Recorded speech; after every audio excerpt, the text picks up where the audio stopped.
Oh, I thought you were so hyped for that. I was hyped for the commercial. I was kind of like, okay, Chris, how is it going to go? And it's just his voice. It's Like, his voice if he was like a disgruntled New Yorker. not really putting a lot of cadence into it. What that movie needs is Charlie Dia. Ali fucking Day. Yeah, They got speaking Charlie Dia. of Charlie Day, I kept saying to everyone, "Oh, by the way, I'm so excited. Charlie Day is going to be it's going to play Luigi." Idiot. The Spanish translation. Yeah.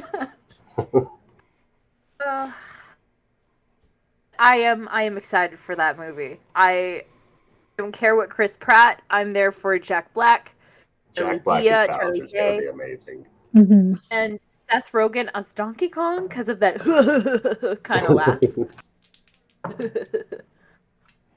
Only reason. My son has put the movie date down on every calendar in the house. So you have no excuses. I have no excuses to forget. I mean, I might go. I maybe Spider-Man: No Way Home come out after 2020 before. I don't know. There's a weird So wibbly wobbly. there was a timeline. time vortex for a couple of years. Some people got snapped. Yeah. Oh, it came out in 2021. I'm debating whether or not I just want to go in for theaters for it. This is a movie happening in May.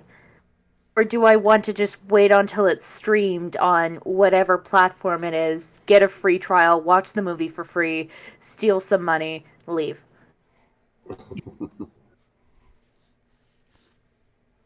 I mean, Steal it's some probably money. more enjoyable for the latter. I think you'll appreciate the Mario voice slightly more if you're not paying for it. Well, who knows? We only heard like 5 words, maybe. That's all you Chris need to hear. Pratt. It's Chris Pratt. Yeah, Yeah. they could have gotten the Mario voice actor to just All voice of these Mario. animated voices that they're doing, like Sonic and all that, the voice actors are still alive and still doing those roles. I don't know why they Right? didn't just hire them. Well, you forgot. You got to have celebrity because apparently voice actors don't know how to act, so they need celebrities to, voice their fucking voices. You're forgetting the most important thing, which is that there's a whole realm of people out there who don't like or play video games. They want to go see this movie. And Not those their people are I bet boring. they would even recognize the voice actor for Mario. Stop using logic, Ben. Let me get angry. Let me be unreasonably The angry. thing is, though, so even though those people don't play the video games, the Nintendo commercials that have been going on for the last 25 years have had the same guy. They've had to have heard it. Yeah, but they don't care. I know. I don't care. But they should. They should. This is important. Hi, Nick. What up, y'all? What up? I was about to say sorry for being late, but then I was like, I'm 5 minutes late. I'm not apologizing. I'd apologize. Yeah, Shows you up would. with Starbucks. That's on Rachel time, so you're fine. You know Actually, what? Jeremy, I showed up with Chipotle. So, Oh, fuck. Oh, speaking of Chipotle, the nearest Chipotle that I'm close to, 2 of my students work there, so it's always great when I'm coming in just an oversized t-shirt and just some workout pants that I just threw on, look at them, have them look me straight in the face and go, yeah, this is Miss Hodges. Hell yeah, you got the Chipotle hookups. that's right. Hey, you want a better grade? Put some extra meat on there. Some extra guac. Yeah, throw some guac on the side. Don't charge. It's like $6.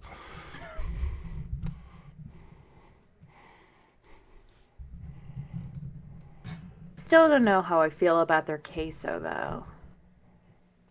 I don't get it. Eh.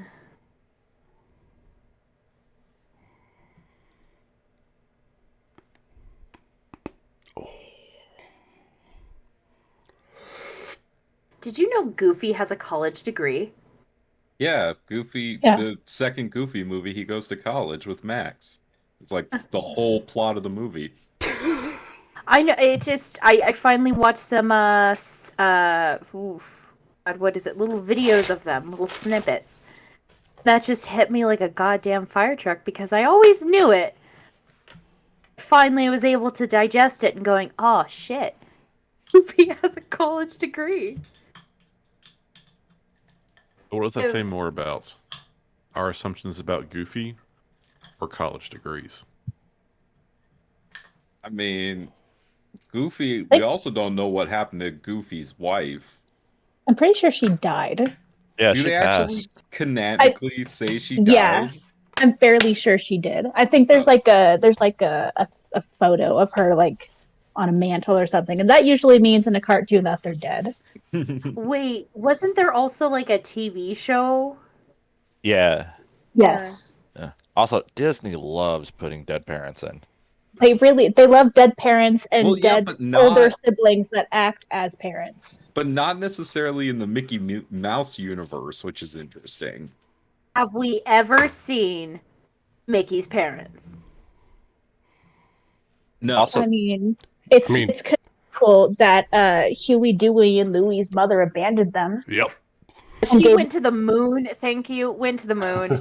Look up the DuckTales? more. If your The mother present is no canon. longer on this planet, I would count That's- that as She abandonment. abandons you. Yeah. Yeah, No, she no. legit did. I'm yeah. She should have stayed with her eggs. I'm sorry. And then let And Donald Dad's run gone, them. right? Oh shit.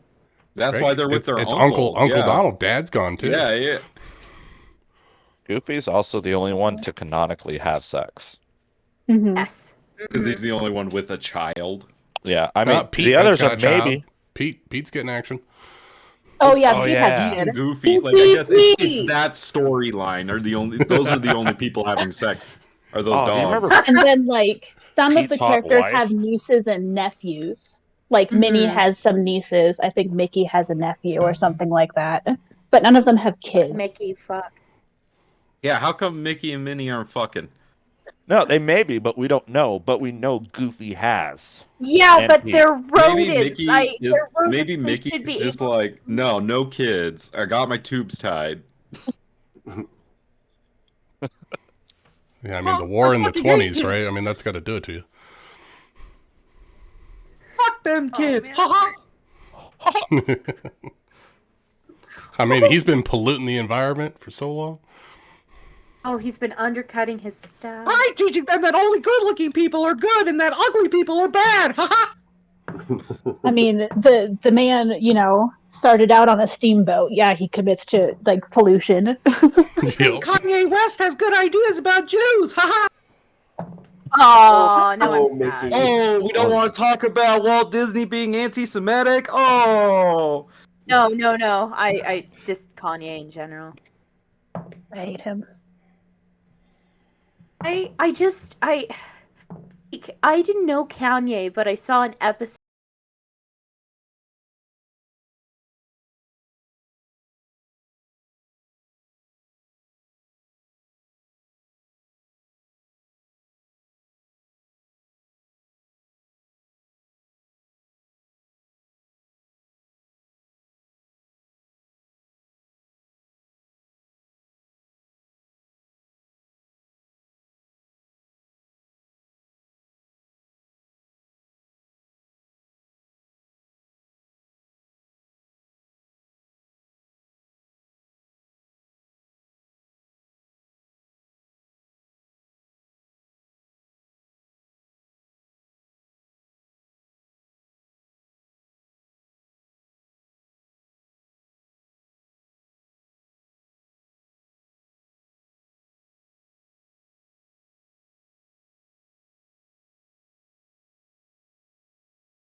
That must be nice.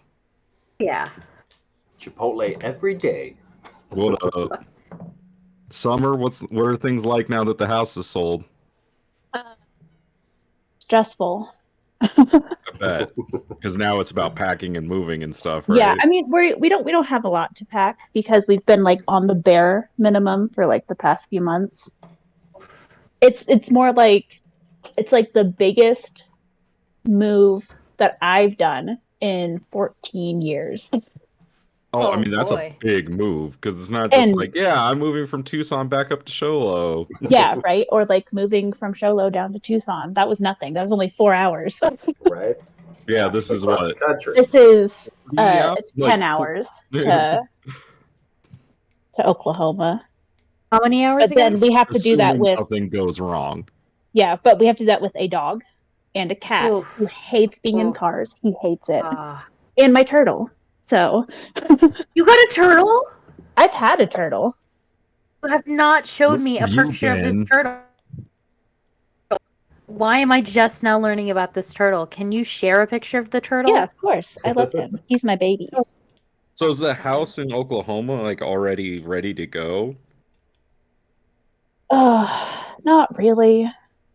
So the house is owned by a family friend. So it's like a good old boy contract kind of thing. And the guy that owns the property, he has to clean out the house. Oh.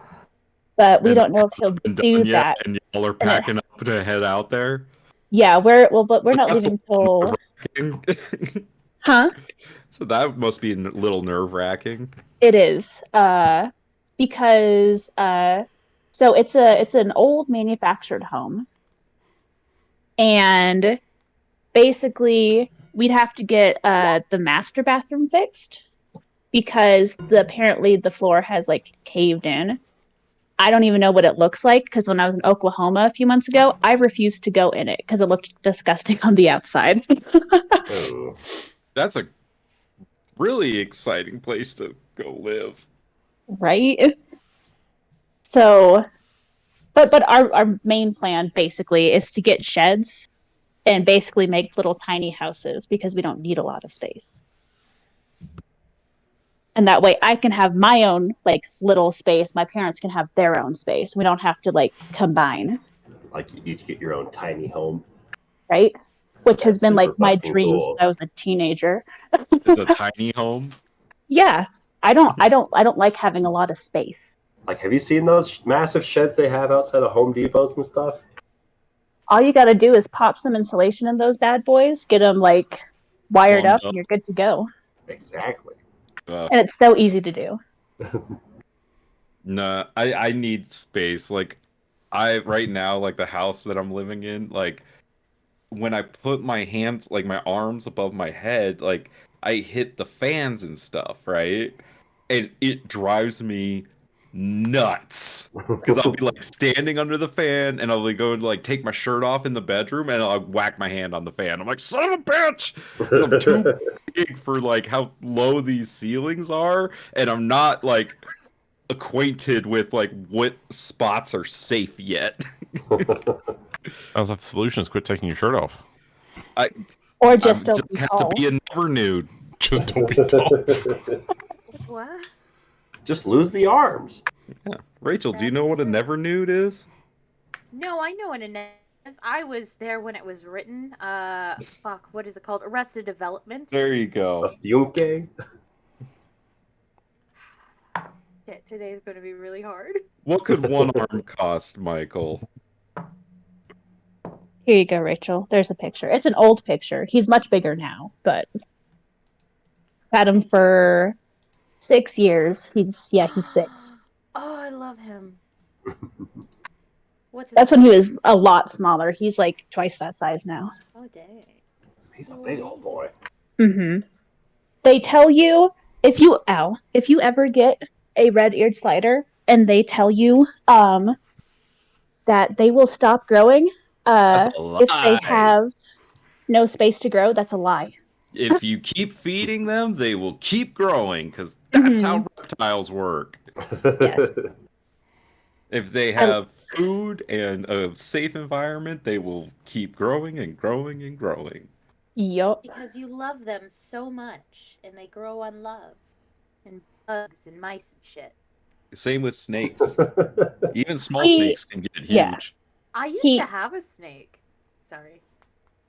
So funny thing, right, is that he has eaten things that were bigger, that were about as big as him, and it only happened once, and it was my Plecostomus that I had in the tank with him. Oh, what? Son of a And- bitch. The only reason why is because we went to my grandparents for Christmas one year, and my other grandparents who lived with us at the time, my grandpa said that he would feed that he would feed Scooter. He didn't, so he ate my Plecostomus named Picasso. Oh no! What is a Plecostomus? It's a little An algae algae eater eater. fish. Oh. And when I told the pet store that he ate it, the girl was terrified because they have signs on their backs. And he was about as big as my turtle at the time. Snapping turtle, don't give a fuck. I said I'm hungry. I am a red snapper. I do what I please. It's in the name. No, red-eared slider, not snapper. Oh, Slider. How dare He you? How slid dare all you over mess that that guy. up? How You dare know, you? it's true because we even have like those are the kinds of turtles that are in the little pond at the Phoenix Zoo right out front. We're actually gonna build him a little outdoor pond area. Oh, yay. So he can hunt on his own. Yeah, not all the time because well, he's been in a tank for most of his life, but just to get like actual sunlight, you know. That'll be awesome. Mm-hmm. All Plecostomuses had better be aware of, what was it, Scooter? Scooter. Scooter. You better put up Get signs it? to 'Cause warn he's him. a slider. Get it? Smart. Funny joke. So D&D? D&D. That's what we're playing? To Fighting try with not the to die legends of again. yore. I mean, you and Agrimar are fine. Until we I have to don't deal with know. all the people in the temple. I mean, luckily it's like almost midnight when you guys teleported in there, so it's as least populated as it's going to be. Right. Honestly, most I'm worried about is Vale. He's got I that assume- new armor. He has nowhere else to go, so unfortunately he's one of the few populating. Yeah. Let's kill him. Well, you know what you could just do is kill him. We Just don't really kill have him. any attachments to him. They're working on it. I mean, Rafal's not there. It's the perfect time. Just murk his ass. I no one will miss him. We won't even care. I No one forget will he's care. even there sometimes. Right? Maybe it'll get Thule Son of a knighted. bitch, my internet. Man, Fall comes in. Wait, Oh, the you man's killed your been ex? knighted? Right. Oh, nice. You're totally in. Why do I see the mean crying face on my thing? What? Oh shoot. Okay, never mind. I don't know why you see the mean crying face. No, just the outline of it. Turns out the map hadn't loaded completely. It legitimately looks like it. I'm not crazy.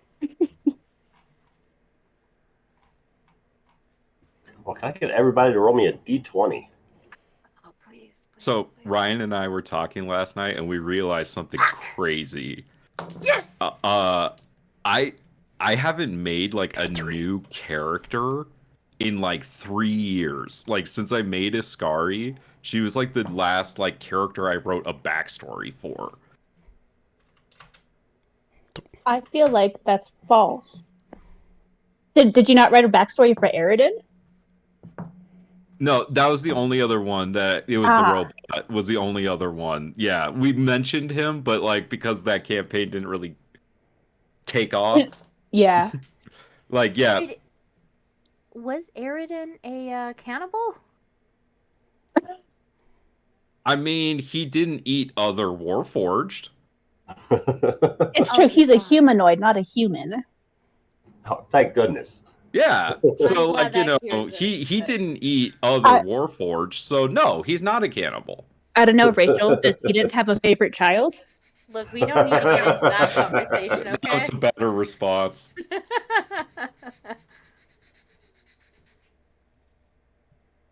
Mostly because I personally can never remember their names.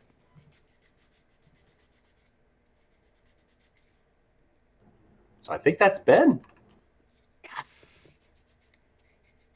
You think what's me? Well, I think you got the best roll out of the D20s. I What did don't know you how. I roll? just got back. I didn't roll.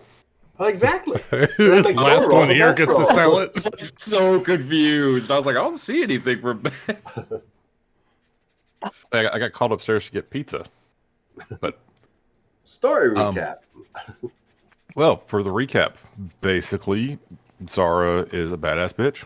That All is right. And that's where we Very left off. true. That's Facts. pretty much it. That just single-handedly murdered the entire Inquisitors.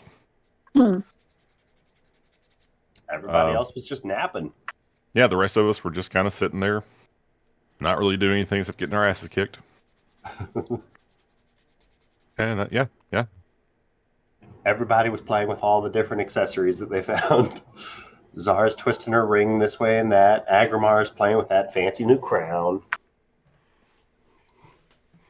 I mime like I Wasn't put it Agrimar on. getting Ready to like teleport to a different plane or something. Oh Yeah, no. he avoided doing any sort of pest control at the Arboretum and decided to go to the temple instead. I was being smart for once. So now Agrimar and Thule are on the other side of the city at the Maker's Forge. And Rafal, Callum, Zara, and Delamar all dealt with this ambush by the Requisitors where Zara took out Dazan, and in the process of doing so managed to form this glacial ice wall over the city gate to the northern gatehouse, and then erect like a small glacier across the side of the bridge that was then starting to rupture and destabilize some of the foundations amongst the water. This is So- some Todoroki shit. Some very powerful magical spells have come from the party rogue, so it's a very good thing that she was able to sleep and get all of her spell slots back.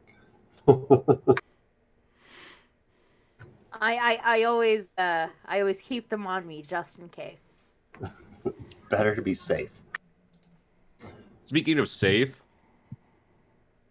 now that the bad guys are gone, Rafal's going to try to make sure that the people affected by said spells are safe. All right. Before we get to that, we left off with Agrimar and Thule teleporting from one side of the city to the other. And then this flash of light, their scenery changed entirely from this strange metallic spider that was hunting them down, going after the crown on the shield that Agrimar was carrying wrapped around the sword, as Agrimar teleported the two of them out of there. And the sounds that fill your ears are, instead of just this sort of panicked rush, they're exchanged with this distant hammer rings, with the warm glowing of the forge as this red hot illuminates the back walls of the forge temples, with the accompanying heat almost being too much to bear. But you guys have been here a few times, and this late in the evening, it's with fewer forges burning, it's a little bit more comfortable in here. Hammers, tongs, calipers, chisels, punches, and tools of all unknown purposes line these wall-mounted racks, where all manner of horseshoes and farming implements and other such construction devices are regularly forged up by many of the temple priests that work and practice here. Lining many of these workbenches are these empty sort of workstations with only a few individuals still up at this late hour who seem to stir at the flash of light inside of the temple space, and no more than a half dozen figures inside to start to scramble about. There don't seem to be any like wanderers that have made their way into the city. Everybody in here looks to be a part of the temple, judging from the robes that they are garbed in. And one of the figures that you can make out here inside of the forge, just still working on his craft, includes Vale, who begins to approach Agrimar and Thule as they apparate inside of this space. Before he gets too close, Thule's going to warn him to stay the fuck back. He's about 60 feet back in the temple as you start shouting out this warning for everybody to keep their distance. All right. Are you in need of assistance? You look a little bit rough. No. Actually, yes, you could be of assistance. If you could keep everybody who is currently in here 30 feet away from Agrimar at all times, that would be wonderful. Is he suffering some sort of a curse? We might be having some sort of texts or tomes down in the basement to deal with such circumstances. If he could direct us, we might be able to retrieve them for him. Damn it, man! We're in a conflict. Not time for texts. Should we bar the doors, then? Are we about to be under siege? Don't bar the doors, but get yourselves ready. Armor, if you have it, weapons, anything with silver, possibly, and watch the front door. Rafal and the rest of the order should be here shortly. He grabs his smith's hammer up, and he kind of spins back around a few steps away from you guys, a few paces, reapproaching his little workstation that he was working at. And he rings out a few bells, just these loud strikes that just seem to pierce through the silence as his hammer strikes the side of this metallic bell, sending this resonating chime throughout this space. And some of the other priests here start to make their way back into their own individual workstations and begin fastening belts and gauntlets and boots and start strapping all sorts of odd bits and bobs of arms and armor upon their persons, and just start equipping themselves in case there is some sort of a fight following your guys' entrance. So Agrimar is going to take a left and go up into his room, and he's going to pull Crownfall out from the crown and use the sword to put it on his desk, and then put the shield and Crownfall away. Or to the side.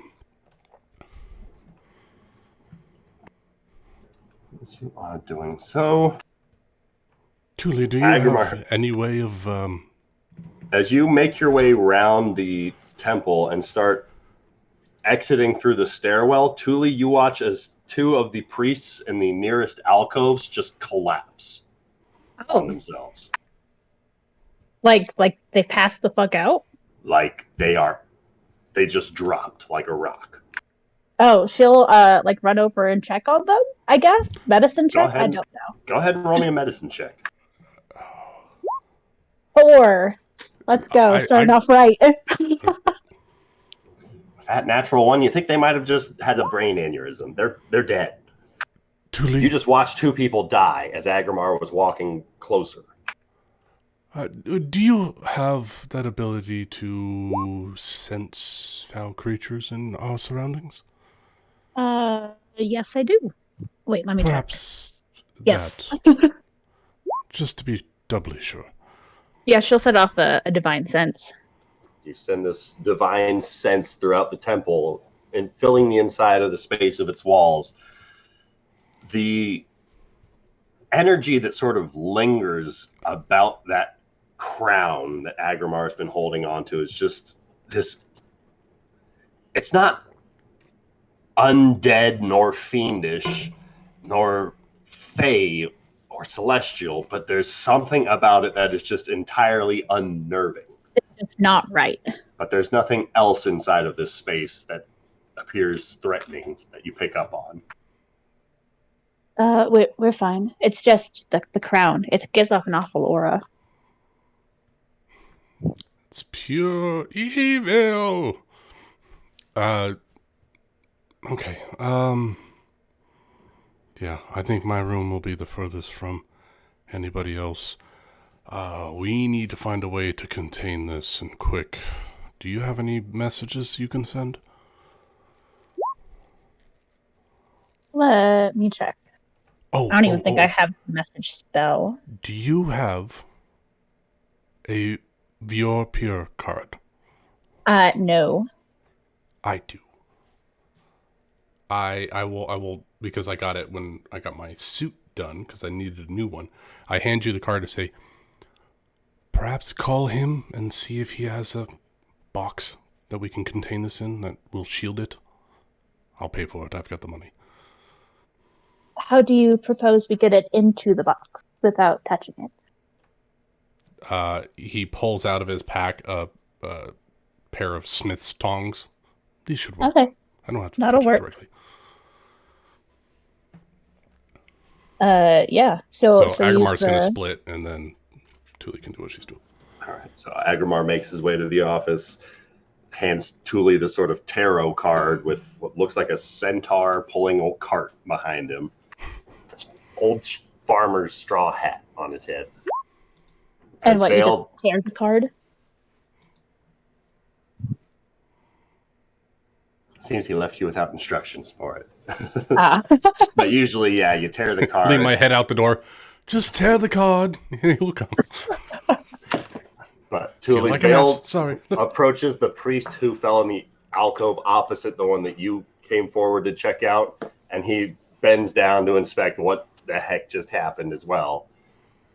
And like you see, he takes a few moments, like lays his ear against the chest of this fallen priest. He's like, I think Ezekiel's still breathing. I think something's just knocked them unconscious.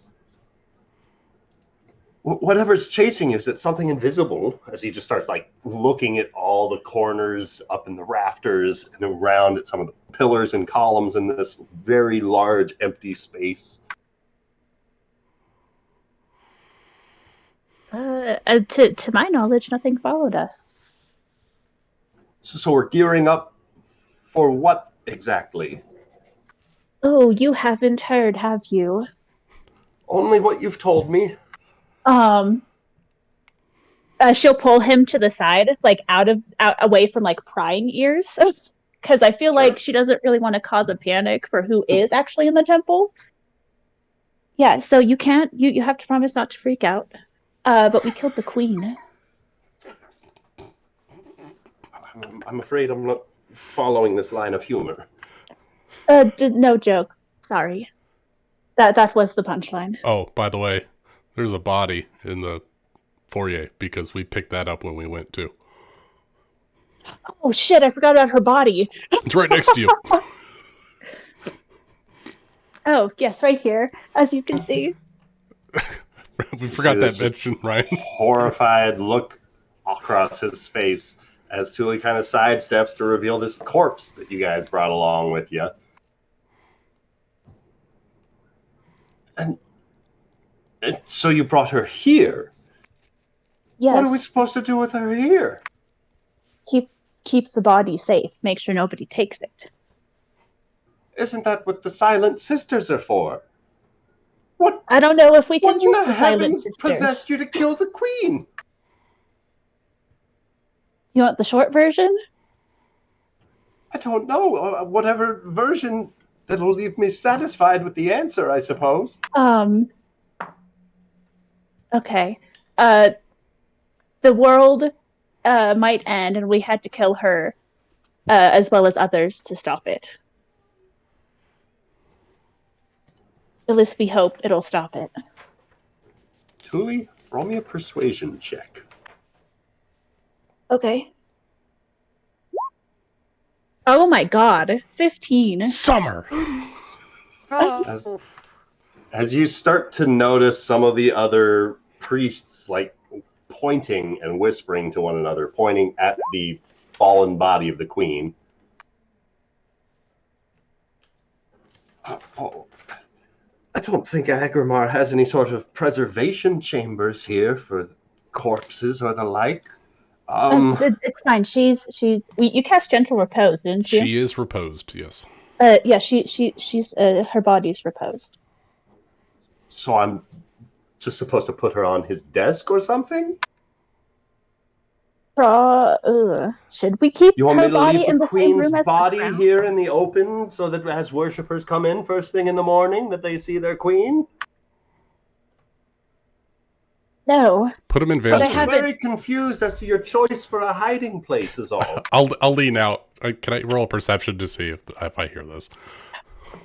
Just a minute. Okay. Because you're currently in Yeah. very focused, concentrated process of trying to chopstick this crown I'm playing off Operation. of the shield without making contact with it. And as you're doing that, I need you to roll me a wisdom saving throw. Yeah, sure. I can do that.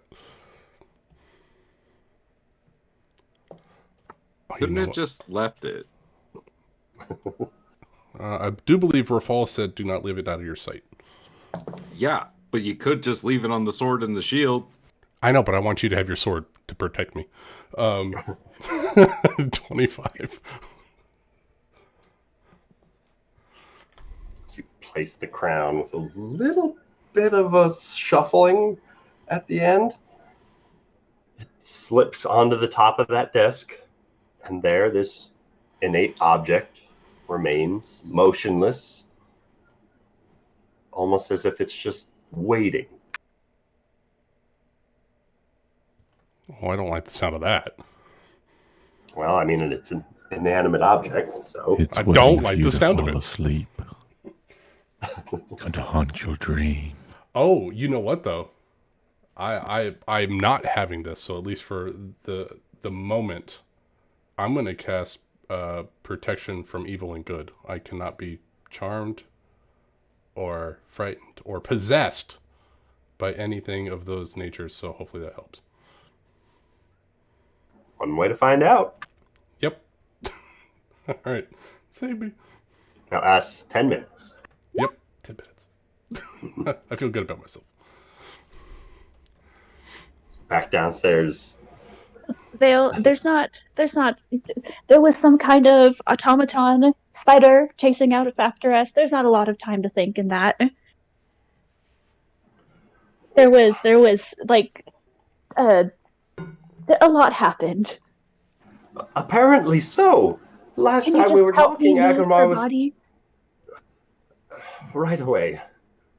As he just kind of like reholsters his hammer in one of his many robe pockets and gets towards the feet of the queen and just starts to lift up.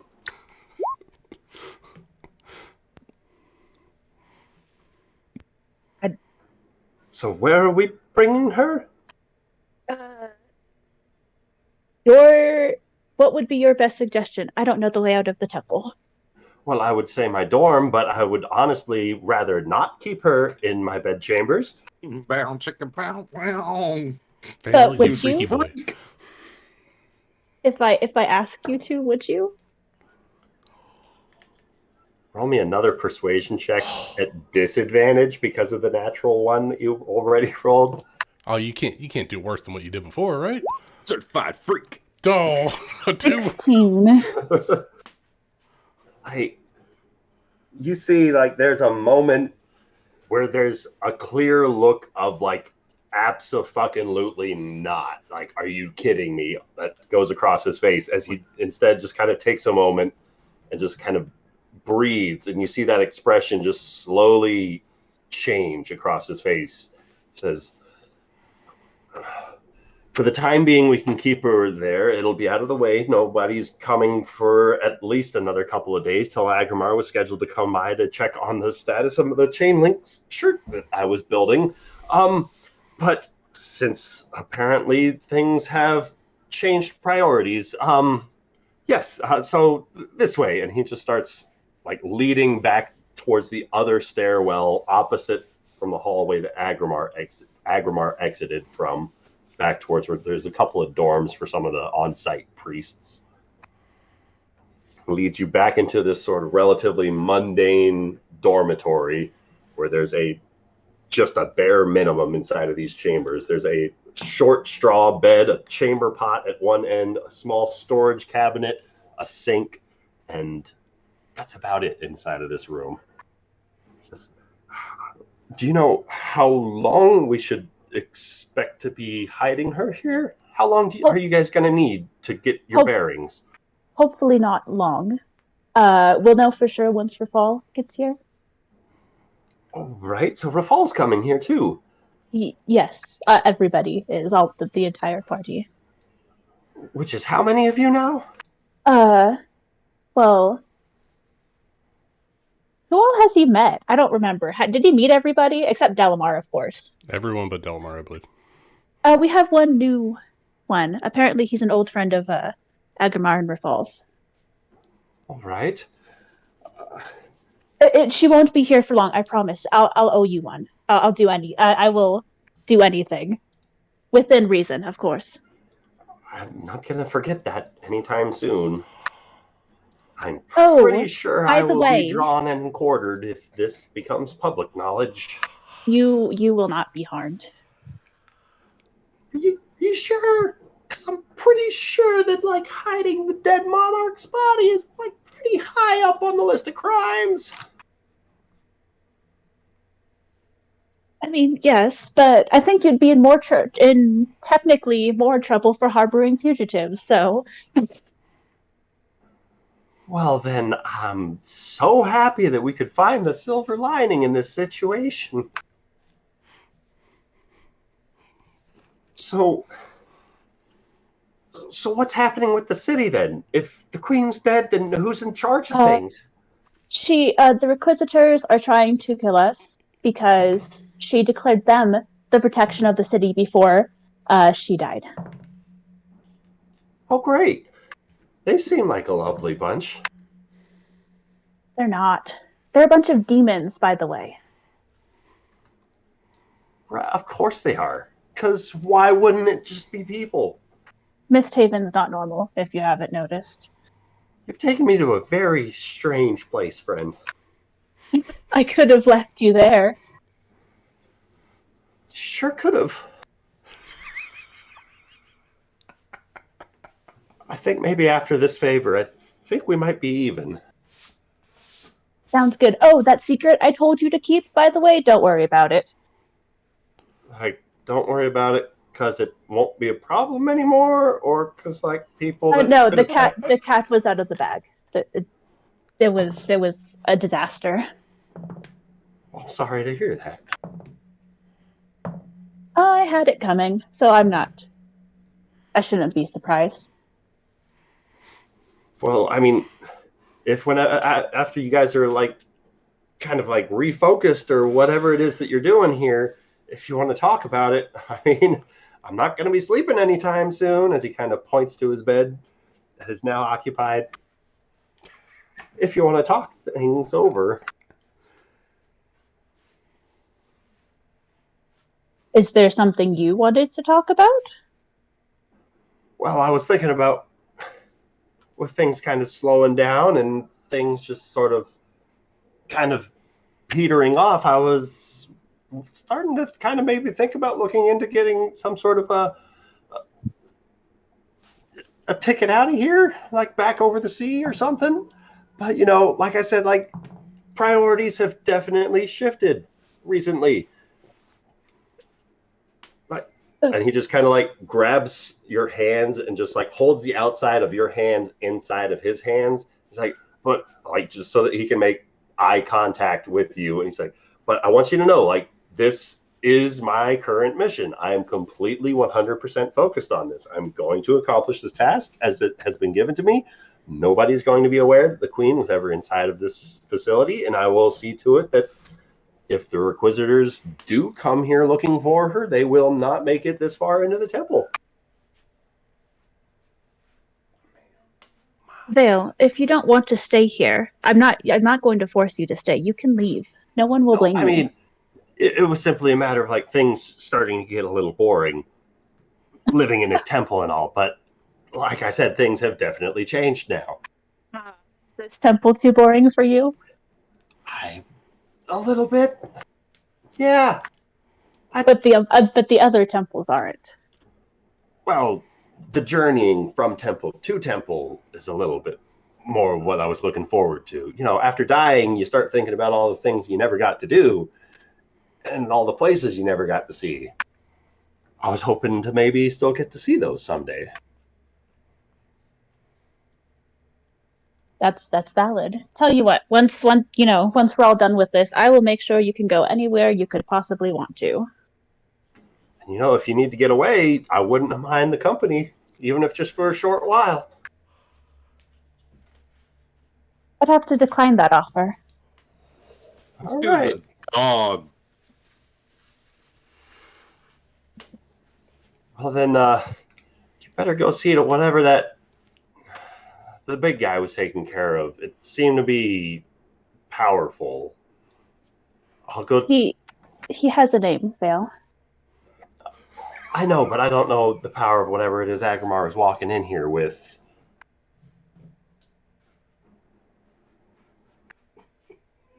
All right, just keep safe, and she'll pat him on the shoulder and then go to find Agramar. Just kind of like quietly nods. And then a few moments after you leave his dorm, you hear his door open and close again as he starts shuffling about on his own duties.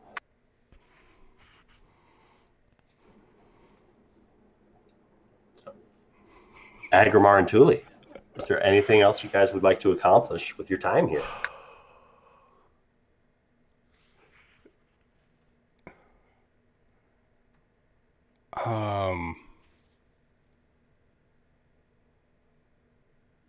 I got nothing at the current moment. I'm trying Mm-mm. to avoid Other being than mind controlled.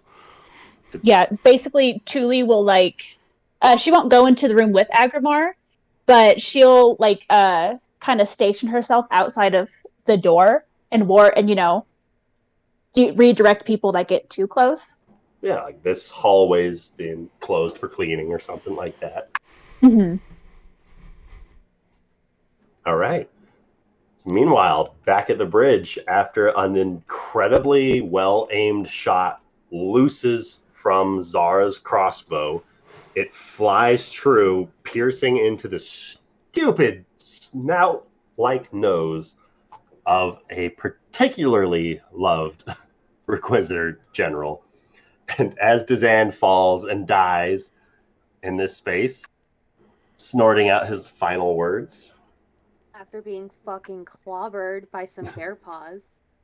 Callum, Zara, Rafal, and Delamar are just kind of left to their own devices here as the illusory flames lining the rain gutters of these buildings all seem to just fizzle and fade out the moment that Dazan hits the ground. What few scattered spine devils were left here just shooting out spines after spines upon the party just disperse. They scatter like bats wildly into the night, every which direction. You guys are able to clip off a couple more as they flee effectively, but you guys are more or less out of combat at this point in time, with a massive ice wall at the north end of this bridge and a big chunk of ice that has been stormed into the stream running underneath the bridge. And despite the many, many combatants that were involved, there are more scattered loose piles of ash across this bridge than there are corpses littering it. Rafal is going to check on the people in these houses that the ice hit and make sure that there's no one that's hurt or trapped or any of those things. All right, Rafal, roll me an investigation check. Ah, fuck, that is not a good stat for me. Where's my stupid character sheet? There it is. Can I do a perception?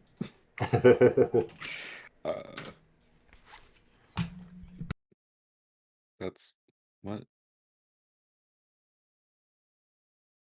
is beyond 20 not hooked up? Uh-oh. Investigation. Stop rolling on D&D Beyond. What is going on?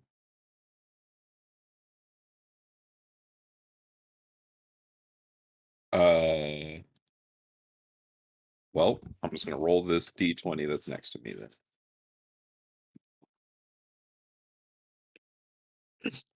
I got an 11. All right. So, like, it's clear that the roofs of these two buildings have almost all but entirely collapsed from the amount of hail and ice that has just been showered down upon the already ramshackle construction of this shanty town across the top of the bridge. And as you are kind of loosely investigating the remains of these buildings, you do hear the occasional coughing and sputtering of somebody underneath some of the rubble. You hear a couple of people that do start to call your attention as you walk over, as it seems as though somebody is stuck underneath some rubble underneath this larger building. Rafal's gonna call out to Delamar. Delamar! I need your help. There's some people that are trapped.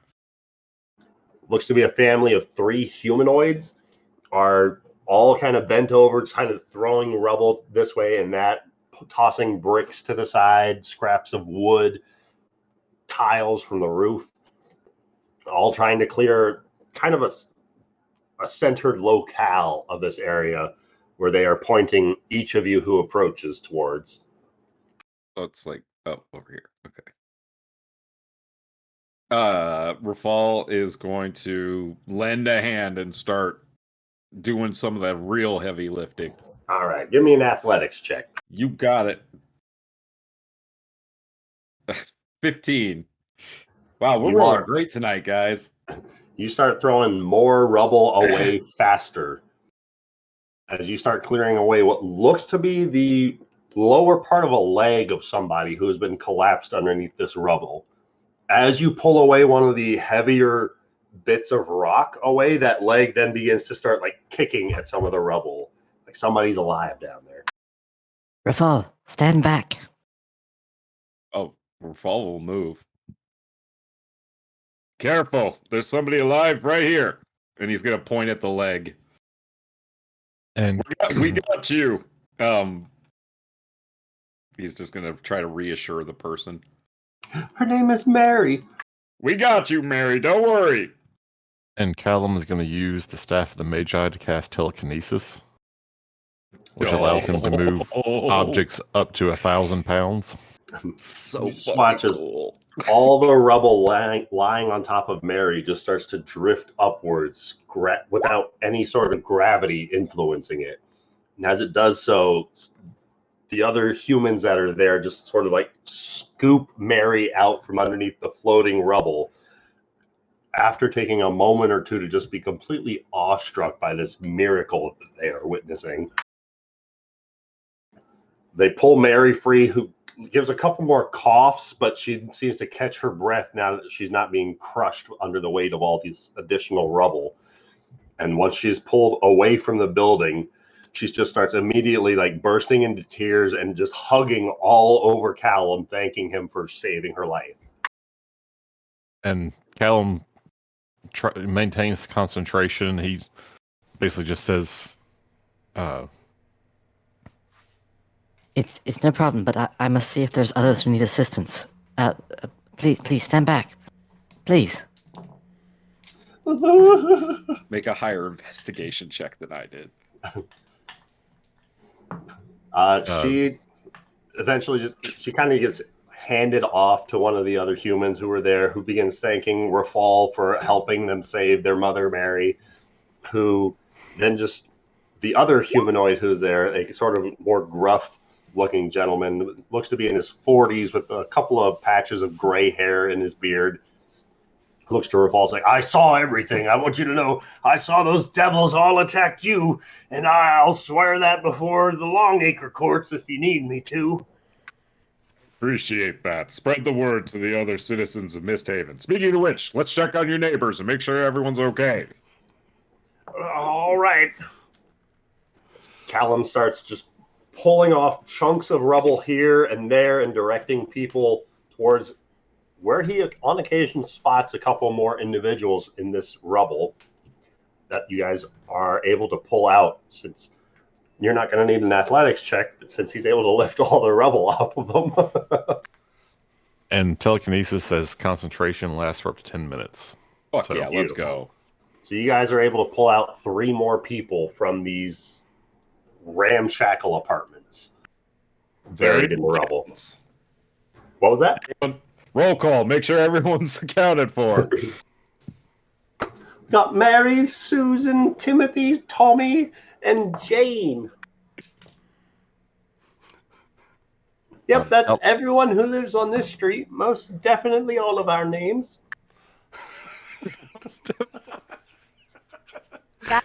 That sounds more like a question than a declaration.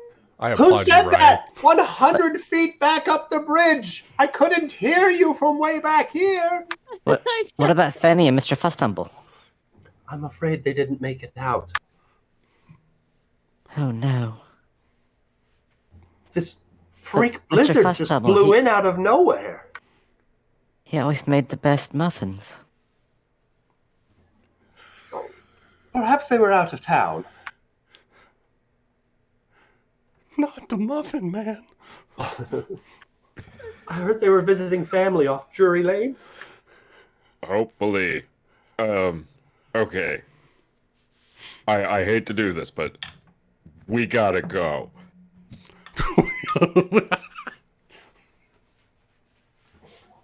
I would advise maybe finding a place other than this bridge to stay for the evening. Rafal's going to give them like 50 gold and say, go find a place to stay for a while. And they start just kind of shuffling off loosely towards not Eel's End, Trail's End. Here, go buy yourself a nice house to stay in tonight. I mean, buy a house. their house got destroyed, dog. I know, 50 gold? Here's a house. That is hush money right there. Look, we don't need to point fingers here. We all know might lose it sometimes, but let's not point fingers. Was Marcus there? Did Rafal get out in front of Marcus, or? No, Marcus was at the docks, so I misunderstood. Oh, he was getting put on a situation. ship. Oh, okay. Yeah. I misunderstood the situation, but it's okay. Everything's fine. Is the Zara ship okay? Worked out for the best. Zara did it, so we're gonna pay some people off. We're gonna keep them happy. It's gonna be fine. As soon as she walks next to, I forgot his name. It doesn't matter now. He's just a body. Dazan. Zara is going to try to yank the ring of winter off of her finger and put it on a necklace. Zara, you tug at that ring across your finger and it does not budge. We come across the bridge towards Zara because that's like the we gotta go was my intention. Reapproaching the wall of ice that she's and made. approaching Zara, yeah. Delamar gonna cast Cure Light Wounds on Zarya Rafal and Callum and himself. All right, so as Delamar begins casting the spell, all of you notice a noticeable shift in temperature. The closer that you're walking towards Zara, the colder it's getting. And not just because there's a giant ice wall. Delamar, if you're casting Cure Wounds, that's a touch spell, and it gets to about 20 degrees as you make contact with Zara. Zara, what's going on? Where did all this ice coming from? And why is it so cold?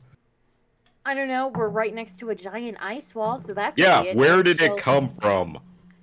She'll put on the glove, her glove to hide the ring. I don't know. I would ask for a stealth check, but it doesn't fucking matter. Maybe a sleight of hand? Is that a little lower for you? I think it is. What do you mean? You took expertise in that too. Yeah, I have a 15. Oh, no. 25 minimum. God damn, that's insane. I can try rolling a natural 20. Let's see. It could She happen. also can't lie to you, so you know that she's lying. How do for some reason, it's not working for me. I Oh, mean, wait. You don't have the sword with you, right? Is this the sword that keeps people from lying? I think it's the no, helm. it's the crown. The crown. Okay. You got so many cool items.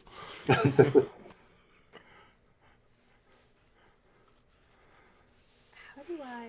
Nope, I lied. It's nobility. It's on crown fall. So no, she can lie to me all she wants right now. This is your one chance. I mean, Look, how I about we have just- just a +7 to my insight if I do want to roll it. For some reason, it is not rolling. Yes, there we go. I wouldn't Yeah, even she's- notice. The glove is already on when you're walking up. 17, I'll take that.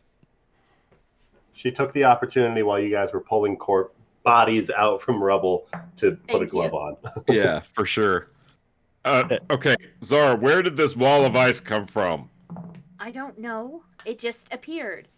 Okay, Callum, where did it come from? Did you cast this?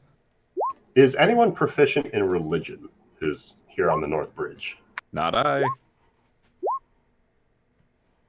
I don't have that sort of magic. I can summon various protective walls, but not that. Did Dazan do this? He wouldn't have Why- done it. He took his own guys out of the fight.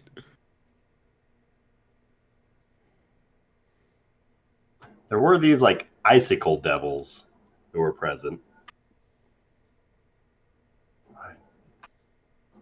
It doesn't make sense. Maybe we have some guardian angel with us. I'm just gonna roll an insight check against Zara. As she rolls her own eyes at her own comment. What was that? Roll me a deception check. Fuck! Oh, fuck yeah. Yes! I don't know, Rafal. Maybe there is a guardian angel. It kind of feels like you're not telling him the whole truth, but he doesn't like. He's not catching you in a lie necessarily. Yeah. That's always been Rafal. As long as he gets a little bit of information, he's like, that's all right. Look, are we just going to start asking questions about where this wall is, or can we thank the giant wall for, stopping us from being killed? Well, I'm just worried about the damage that whatever that ice was doing did to this bridge. Look at it. It's like shifting. It's fine. It's fine. But Thibbly and Thibblethop might be dead. I don't remember Wait, what Thibbly and Thibblethop? I don't remember you what names serious? Ben said. Yes, the muffin maker. Oh my god, Callum loves those. He'll be so... Oh. Hopefully he's not here. He's right next to me. I really love that Zara is breaking everything for Callum to come back and get a contract later from the royalty to fix it. That's the long game. It's the long game, yeah. I mean, apparently it's a sound business practice. Right? Rafal's already king. I mean, she's just got to look forward now. What's next? Technically, Rafal's not king yet. He's I got know the crown. Yeah. Both of them. All right. Should we go back to the Arboretum and meet up with Thule and Agrimar? Oh, I sent you a message at the end of last session. yeah, I was about to say, Agmar sent you a message where we were. Right. I said, Okay. spider creature attacking us, meet us back at the temple. All right. Queen Well, safe, the crown safe. we can't get in to the city through this gate now, so we're going to have to go to the midpoint gate. I can try to melt it, maybe? How thick is this ice? Glacial thick. Never mind. And Do you got any more wild shapes there? How high a level spell slot you want to spend on it? Let's see what I can do. There's a forest. It I'm might not a be fifth. might be Wait, I have quicker a- for you to wild shape or take a nap in wild shape than it would be to walk around the city. Alright, I got a 6th level flaming spear. Hey, there you go. can Zara attempt to... Oh, was that me? Ben. No. Can Yeah, Ben- that Zara was Ben. attempt to... I don't remember to get rid of the ice wall? Probably not. Looking at the ring's description, but can she attempt to just get rid of it? How would you like to attempt to get rid of it? Like with an ice pick and a chisel? How does ice wall work?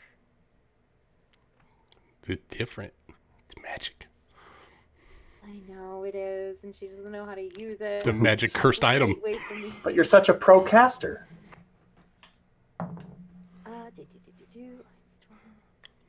Just do Doctor Strange thing. Put your hand in the opposite direction, and it'll fix itself, right?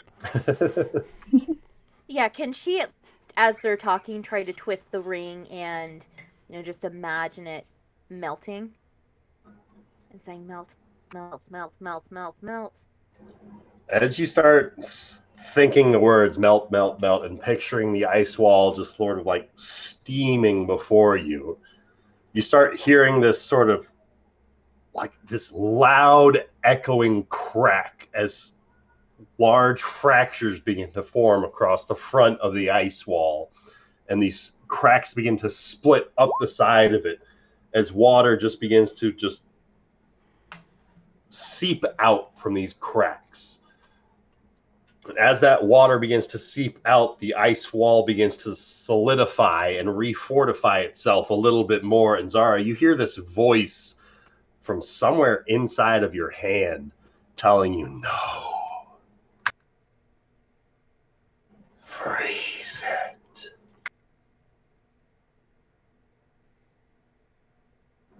Roll me a Constitution saving throw, please. Ooh, oh shit. By the way, that was a 1 on your sleight of hand, wasn't it? No, maybe. It was a 6 for a minimum of 10. Oh, her rolls are so confusing. If she's right next to me, so she technically got a 14. Okay. Zara, you feel this sharp pain in your hand as the water that starts to seep out from the cracks in the wall begins to refreeze and fortify itself a little bit. You feel this sharp pain in your hand. Oh, yep. I think we should go. Are you okay? Didn't I'm Delmar fine. heal you? Yeah, I'm fine. I just, I landed on my hand wrong. After Well, killing Let him take a look at it. No, it's fine.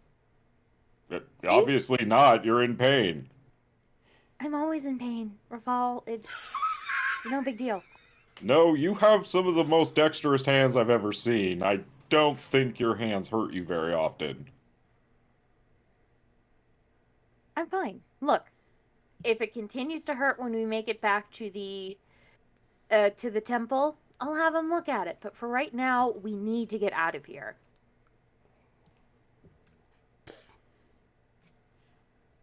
I agree.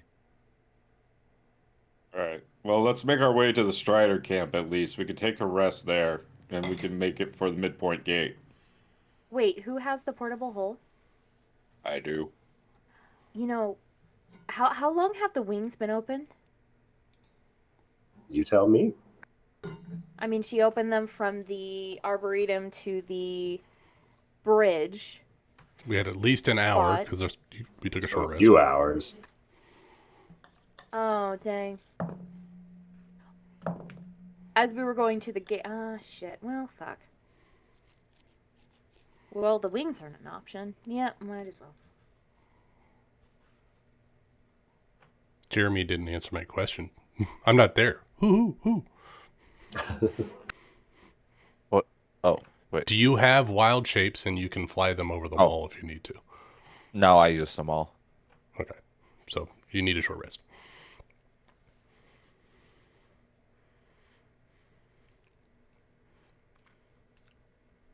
So Rafal starts leading the party towards the Strider camp.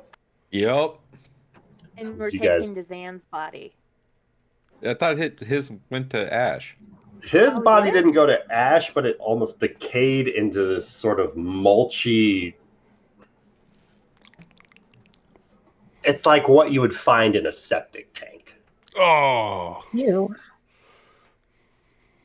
He was a higher devil, so he was much worse on the inside.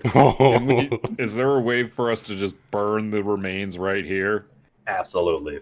It's flammable. Callum or Delamar, you got any way to just burn this away? Yeah, I'm Oh, yeah, gonna- okay. I'm not the actual thief who just uses fire. Fuck me, I guess. I think he doesn't want to implicate you in any more arson around the city. Oh, okay. There are civilians around if you just start catching things on fire. Look, I already destroyed a bridge. Might as well add arson to the list. They didn't see that part. Yeah. No, but now she just said it out loud to herself. Ah! I am the voice of the ring. Listen to me.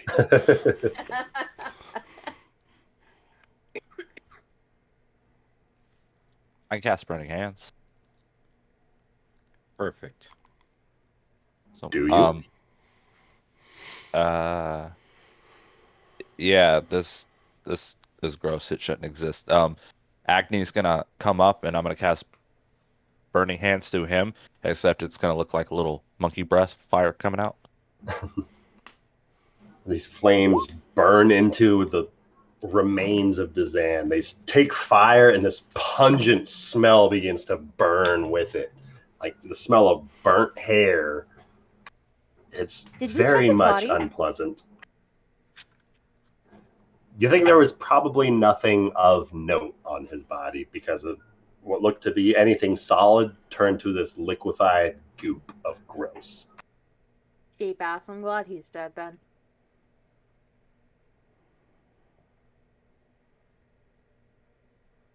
Actually, as Delamar is burning away this refuse, Zara, you do make out. Actually, what's everyone's passive perceptions? 17. Fall, you also see this. Callum, Is it a crow? Fucking crows. not a crow, but you start to see what looks like a metallic cylinder of some sort, wrought of this sort of almost like a brassy bronze metal, this cylindrical case of some sort, as the refuse begins burning and just searing away, revealing this sealed scroll case amongst the remains.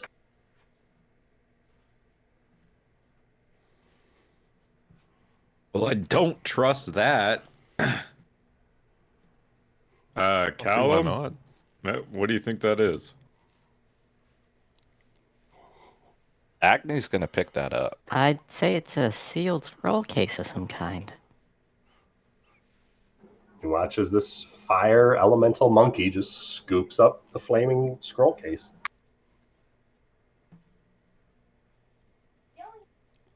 Shakes off the last few bits of this refuse that was stuck to it. Shall I take a look at it? I'm gonna have Agni's just gonna walk over and hand the scroll to him.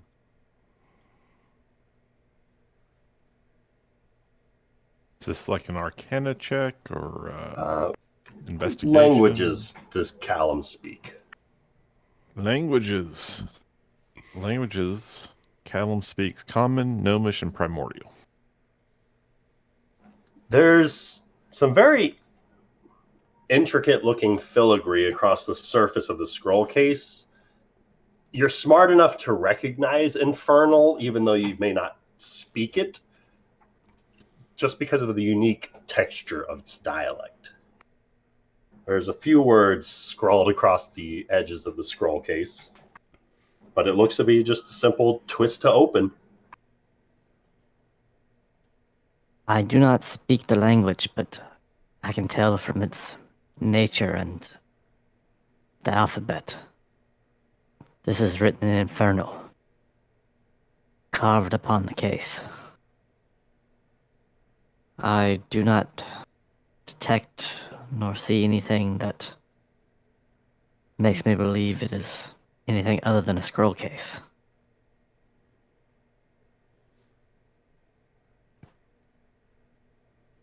Do you want to And- hold on to it, or do you want me to hold on to it? And I'm casting Detect Magic.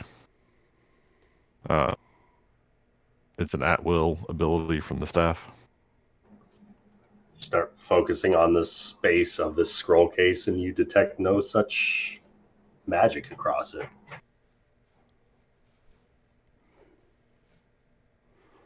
It may perhaps shed some light upon our situation and what this creature was doing, so...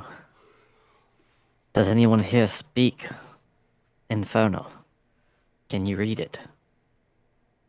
No. Blasted language. I have no need of it. The only member that speaks it isn't there. I think it's Thule's the only one that speaks it, right? Mhm. If I think so. if we have Yeah, I a believe little last time, I time can... I can draw the knowledge of the language into me if we have a few moments for me to prepare myself. But if we need to leave, I can't do it on the run. Well, I don't think doing it here on this bridge is the best idea. So Alright, then it let's, shall stay sealed until we get somewhere where we can read it. yeah.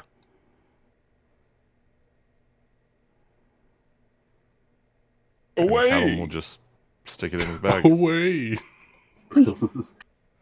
Oh, I've got that spell. What's that spell that lets you comprehend languages? It's a Yeah, handy I've got spell to comprehend have. languages. I just don't have it prepared, so I gotta use it as a ritual. Yeah, I'm sitting on it from the staff that we got from somebody at some point. I mean, unless Ryan wants to retcon that, as it's a first level spell, I can just kind of cast it as long as I have a slot. If you'd like to. You guys gotta go Or take a nap you could anyway. just look at it, while doing the short rest. And we could more or less Oh, do it I then assumed as we a were ritual. going, still kind of running and hiding and ducking and dodging, so. After defeating the Requisitors and saving the people inside of the crumbling buildings from any further collapse, the situation has been almost relatively stagnant here. There aren't reinforcements swooping out from the city gates coming after you guys. You guys have effectively cut off the head of the snake, and you don't know what that means. Yeah, we really don't. Okay. Well, then, yeah, as soon as we find the place where we're gonna sit and rest for a bit, I'll do that and take a look at the scroll. Falls pushing everyone for a 20-minute hike up the river towards the Strider camp, where it's a sort of almost a Viking-like tribality that is based here, with the Lord of Bones inside of the main feast hall. And the more that you guys approach, the more you can see that there are different sort of, not barrel fires, but there are braziers that are being illuminated across the space of the Strider camps, as it seems, due to the happenings of the night before, the people here are already awake as you begin to approach. It looks as though there's a dozen or so guards on the perimeter of the camp as you guys begin to approach. You can see all manner of spectators still pointing at the bridge, walking up over a hill, kind of gasping in awe at the spectacle of ice that is now frozen across the shimmering stream. And others, you can hear the conversation, even from a little bit of a distance, mention of rumorings and whispers about what happened at the Arboretum. Some of them accurate, others just wild hypotheses. But mention about the moon that fell not too far away, and others talking about wanting to make a journey out to see where they can recover any of that. As you guys begin to approach the Strider camp, there are some looks of recognition, a few familiar waves to some of the party members as you begin approaching.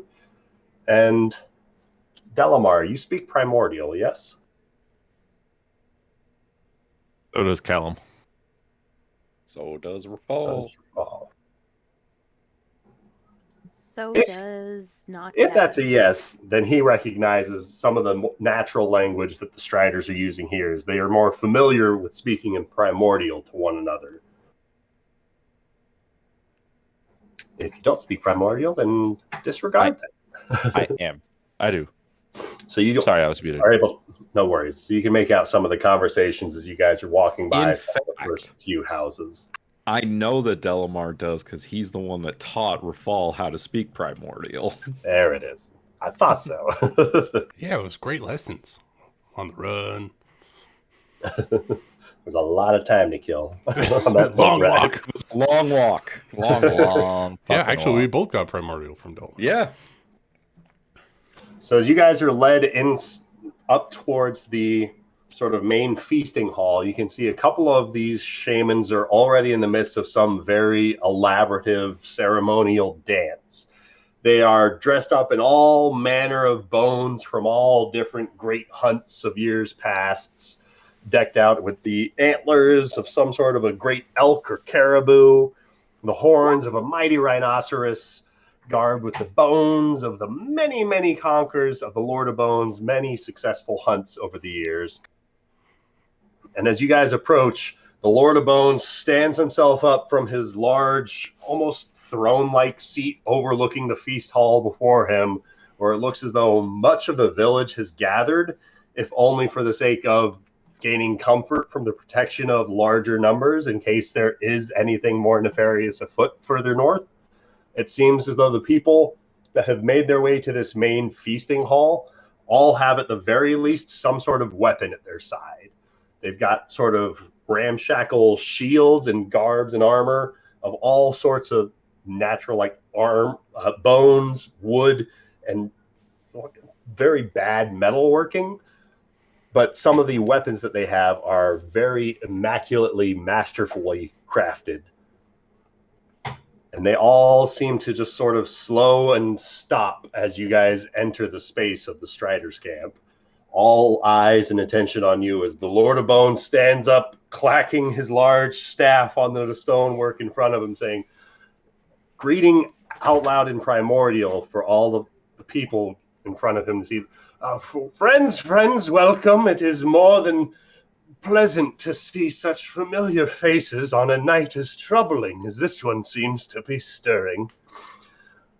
Mighty ones, might I ask what has caused the wind to blow your way our direction? What news do you bring from the northern shores? I don't remember what. Your bonedness? No, I think you just call him Lord of Bones, is what you're supposed to call him. Yep. Oh, Lord of Bones, I request an audience with you in private to discuss these matters. And then you may tell these people what you will. Roll me a persuasion check. And first question for you, for the sake of the DC, what language are you saying this in? Primordial. All right, that'll make a And difference. can I get advantage because I brought Kid Northok's body back to this man? Because I know what the content of your message is, I'm going to say it's a straight roll. Oh boy. I'm rolling bad. 13. He takes a few moments before he clacks his staff on the floor one more time and says, I would very much like everyone to resume in their festivities. Please continue to make light of the situation while we are still able to. Perhaps the joy on our faces will soon start to spread to some of the other camps nearby, and sometimes just a hearty smile is all we'll need to make it through the darkest of nights. Now then, and he nods his head, Lord Rafal, if you wouldn't mind following me back to my bedchambers. As he sort of turns around and starts entering the room that is just beyond his throne seat. Okay. Rafal's gonna go in with him. As Rafal's following behind the Lord of Bones, a couple of the Striders are quick to sort of kind of make friendly with the other members of the party that have gathered here. platters of food are being handed this way and that, with all manner of delights being presented to each of you, as it seems as though they're just more or less just starting their morning ridiculously early right now, as breakfast is being prepared inside of the main hall here, just in case there's like a war that's going to be coming this dawn. They're going to be ready for whatever situation is about to face them. And so they're taking this opportunity for like one last big communal sort of feast, a big celebration of life, in case this is the last one that they get. Rafal, you are led into this back room following the Lord of Bones, and he pulls these thick curtains shut behind the door that separates the noise from the main feast hall from this back bedchamber, as he gestures towards a pair of large furs that look to be piled up across what look to be some comfortable looking chairs facing one another on the opposite side of the hearth fire. Rafal will sit opposite of him. Can I get you anything to drink? It looks as though you've already been through hell this evening. Oh yeah, I look fucked up, don't I?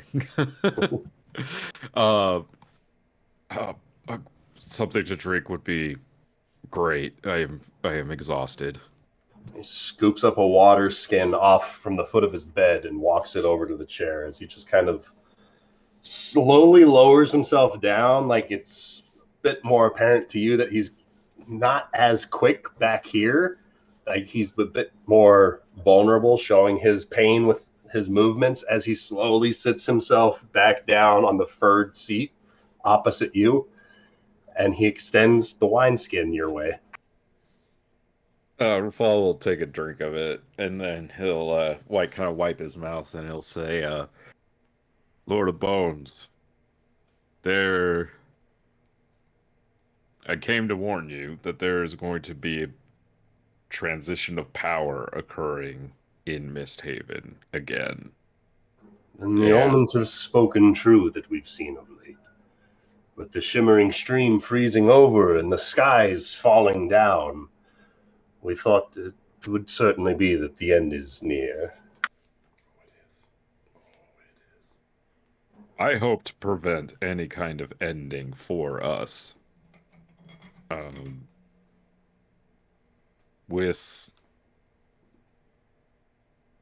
this point, how certain is Rafal that, like, any process that needs to be followed results in him being king? Other than reverence showing up, right? Right. Pretty unquestionable, right? Pretty solid. Fuck. I'm not ready for it. I'm not ready. Unquestionable. I'm not ready.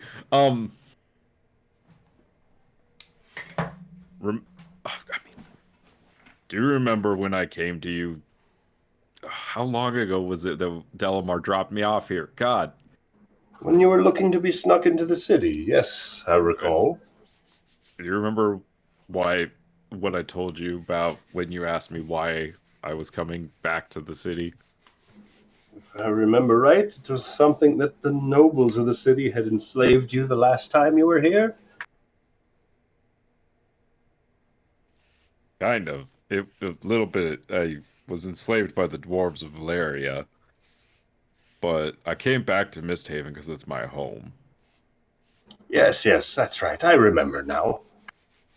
And I don't know if I ever told you this, but my mother is Madeleine Edia, the sister of the late King Ashialehi.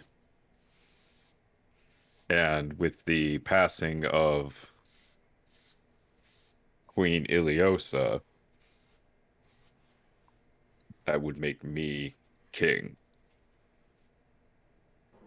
Well, I suppose that would be true, but being as young as she is, I suppose you don't have to worry about that for some time now. Rafal's gonna give him this look of just like he's gonna kind of give that slight shaking of his slight shaking of his head and that very serious, stern look. Like not saying it, but saying it. You pick up on the vibe like, oh shit, what'd you do?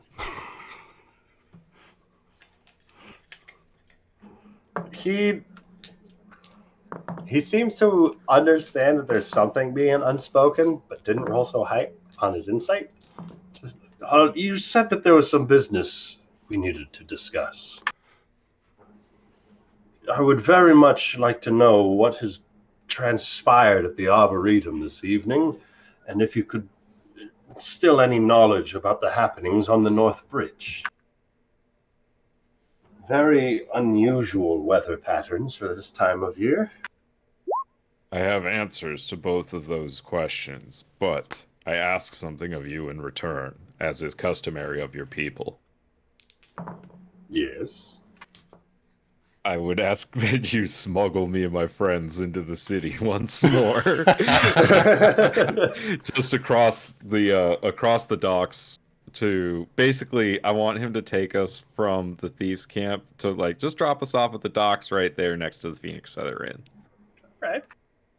Should be doable, right? Theoretically. Theoretically. You see, he just starts scratching his chin, pondering this. Because we can't get through the gate at this time. Just I could just the walk four through of a you. gate. Yes, just the four of us. And the monkey. We can see you on the west shores before sunrise. Perfect. And then Rafal will kind of just tell this man about his day. Just tell him about the day he's been having. There's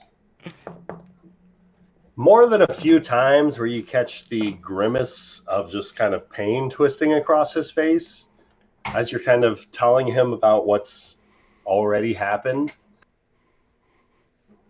Like, it's very apparent that he would have some objections to this, but because it's already happened, he's listening rather than cutting in at any point. Mm-hmm. To get a fuller understanding of the situation before he speaks. And as you start talking about, and that's when we decided to start approaching the Strider camp to get a short rest. I see. So then it seems that the night has been long for all of us. But it seems as though your night was a bit rougher than ours. For most. Not over yet, for me, I feel. I can certainly see why you would think that. So long as you are here within the confines of our camp, you will not be harmed by myself or any of our people. You have my word to this. Your people will be safe here, and I will see to that. Should they wish transportation back into the city, I can see it done. Should others wish to make their way elsewhere upriver, we can see to that as well.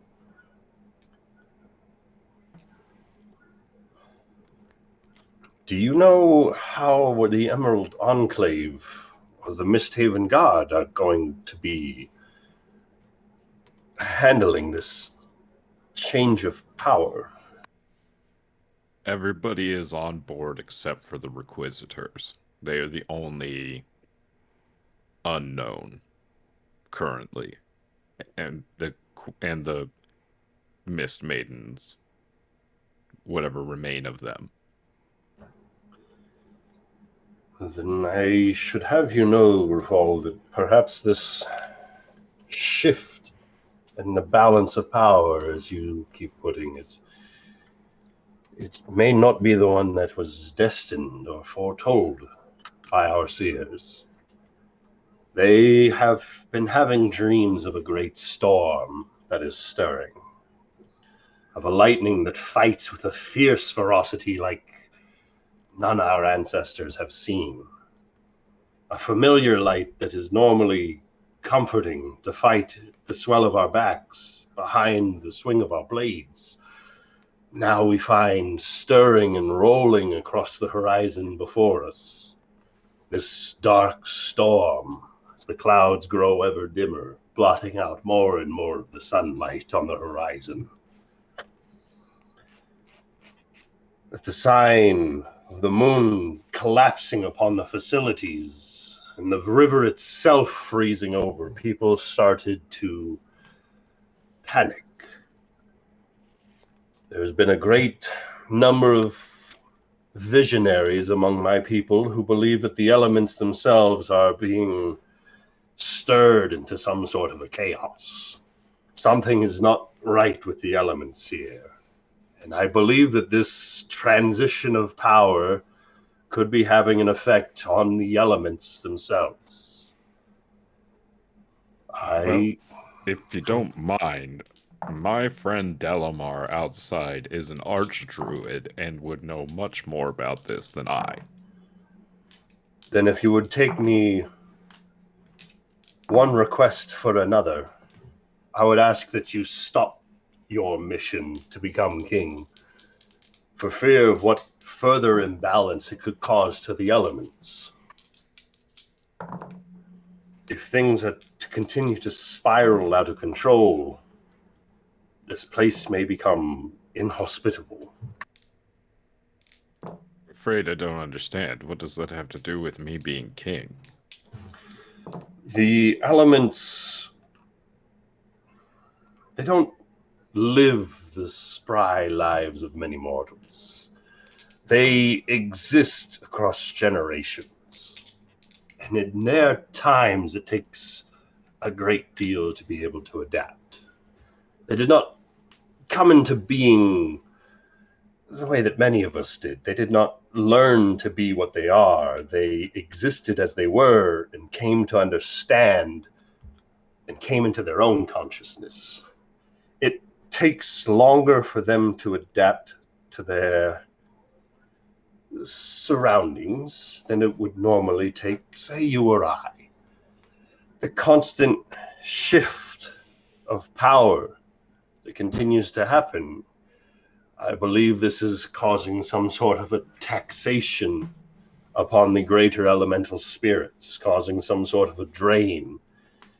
And I worry that should this taxation continue to pull at these strands, at these threads, that something will begin to unravel.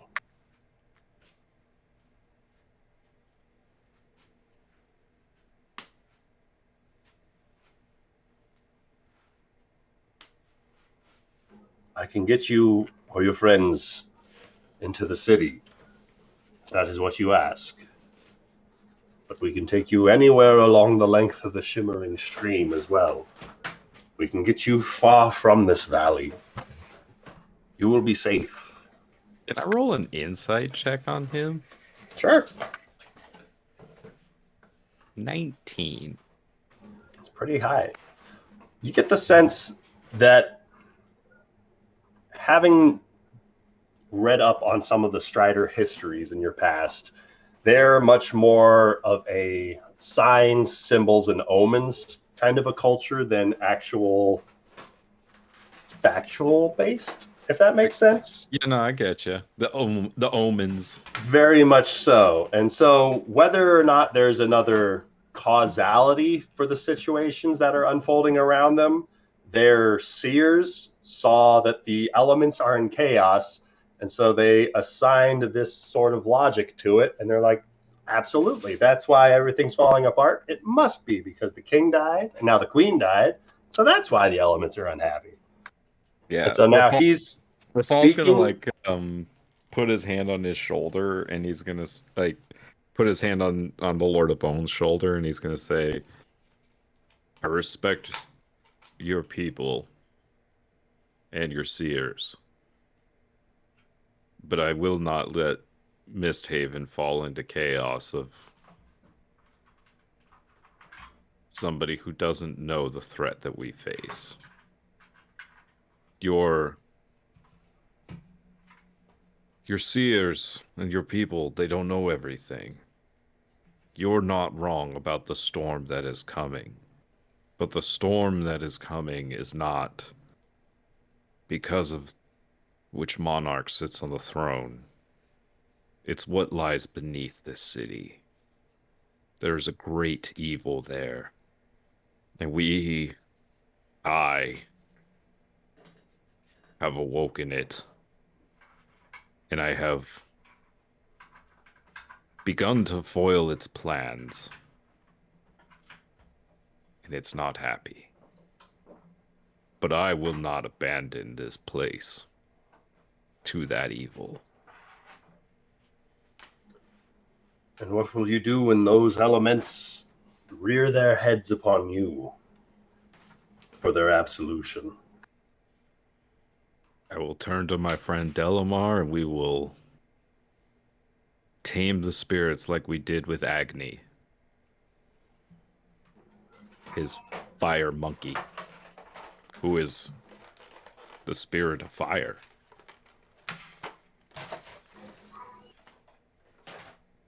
Well, I think I would very much like to have a word with this Agni druid of yours.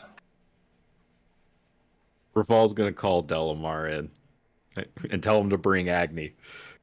Delamar, bring bring Agni.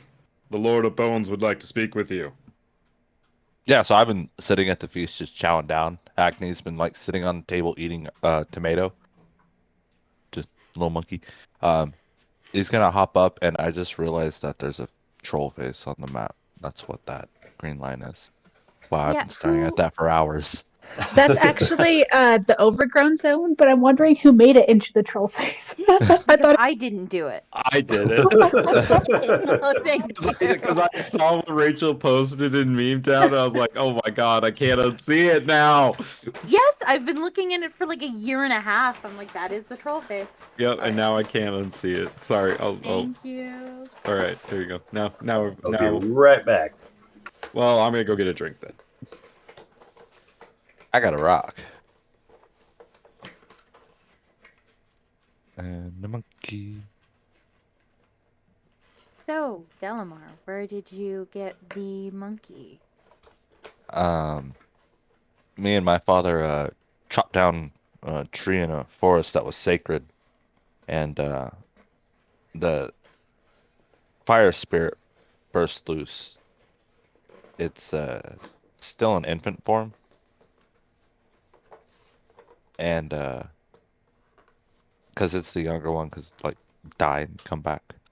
And it killed my dad, and it would kill me, but I bonded to it. And how did you bond yourself to an elemental?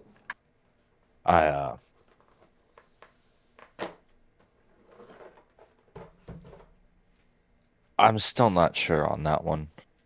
I figured out a way through a good friend of mine named Agrimar. He helped me build an artifact, um, known as the Spirit Vessel, where we could bind the spirit, but it's too strong, so you have to bind the spirit to someone and pretty much have them consume the spirit. Very well. Rafal, Delamar and I will exchange words. You are welcome to join your friends. As you wish. And Rafal will go eat. Tell me, Delamar, do you fancy yourself a shaman or a seer? How do Yes. these primordials speak through you? They don't speak so much as just show raw emotion. The fire is rage. Well, they're all rage right now. Everything's so out of balance. This is precisely what I was discussing with your friend Rafal. I've come journeying here to get the aid of my friend Rafal and the aid of my friend Agramar to make another spirit vessel, because I believe the other two, I've been having nightmares for years about the water and the air spirit. And I You've believe dreamed of the Elder Tempest. the air spirit is here. And I've come here to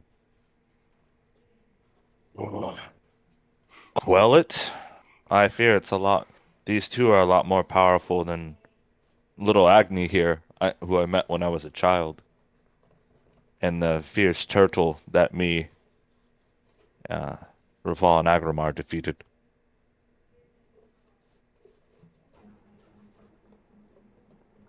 I have dreams of this giant snake-like creature with wings upon its head, feathered like a parrot, surrounded by lightning, sailing through the air over the city.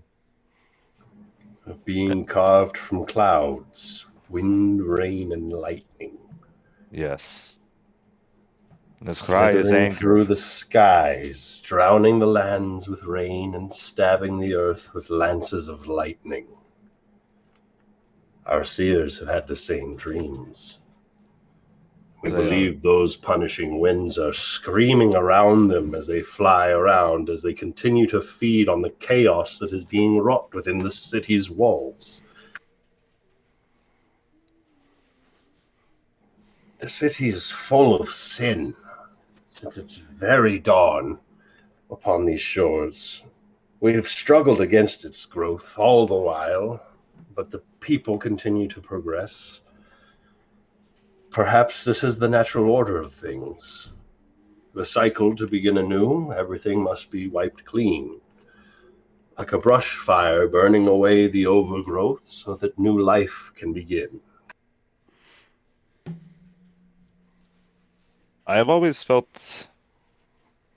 that that is nature's wrath, but I also believe man and nature can live in harmony. As Agnes, who's been like chittering about, hops up on Delamar's shoulder to show that Delamar has spent his life working on that connection. And I do not believe it just needs to burn, because if you just burn it, you're not fixing the problem. More people will come. Other races will come. Nature will always be anger. The only answer is harmony.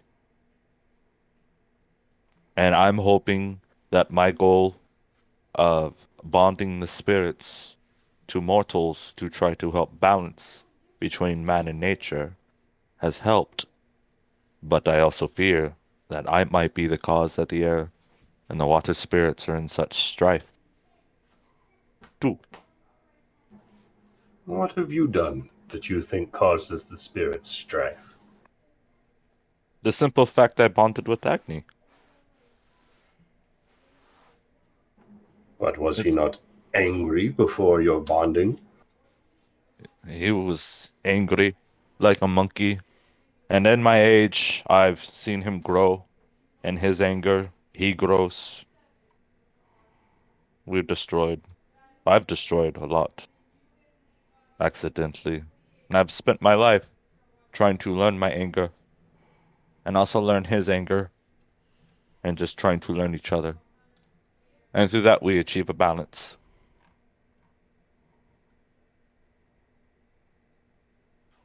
Balance brought by the same burglar requesting to be smuggled into the same city again. Curious sense of balance. These thievery, murder, all this matters not to the elementals. It's all about the cycle and harmony. They care not about thieving, sneaking, kings, queens. But to use their power for darkness, that bothers them. Which is what I might be fear what's happening in the city with news of Rafal's adventures. You think that the spirits are being taken advantage of? That could be one thing too. But the only thing I can do is keep investigating and try to figure out why. In these dreams you've had of the elder spirits, how do you feel when you're experiencing them? With the air, it's a dread.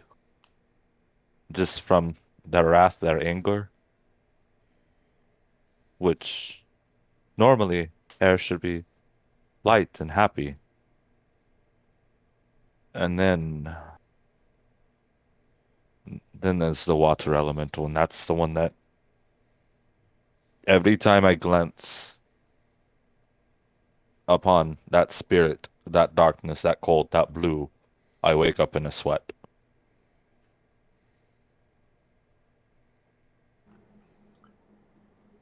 I see.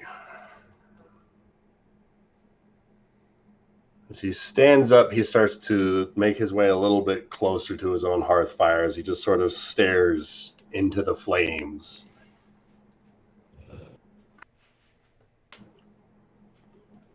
So if you believe the path that you're on is the right one, then how far would you be willing to travel before attempting to reassess the path that's been laid out before you? How far do you travel along your journey before deciding if you've taken a misstep somewhere along the way? I do not think there's a path left open for me either way. I think I will continue this path until my last breath. And I would ask you that as you continue to provide aid and assistance to this boy, Rafal, I would ask that you keep him into consideration of both sides, that he maintain this balance.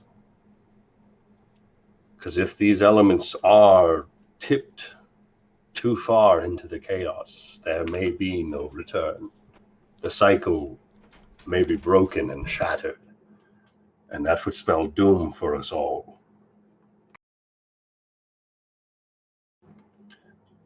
But we are not here to focus upon that this morning. Have you had any of the breakfast sausages? There Oh, they're most delicious. were a lovely pair of goats that Hilda has been raising since she was a child. We thought that this would be the morn that would present them with the greatest glory for our people. It's a very good morning. I Lunch. encourage you and your compatriots to eat your fill. Do you know how long you intend to be staying? I will see to it that a shelter is set up for you if need be. Blankets, food, and water and the like. I thank you. It's most appreciative.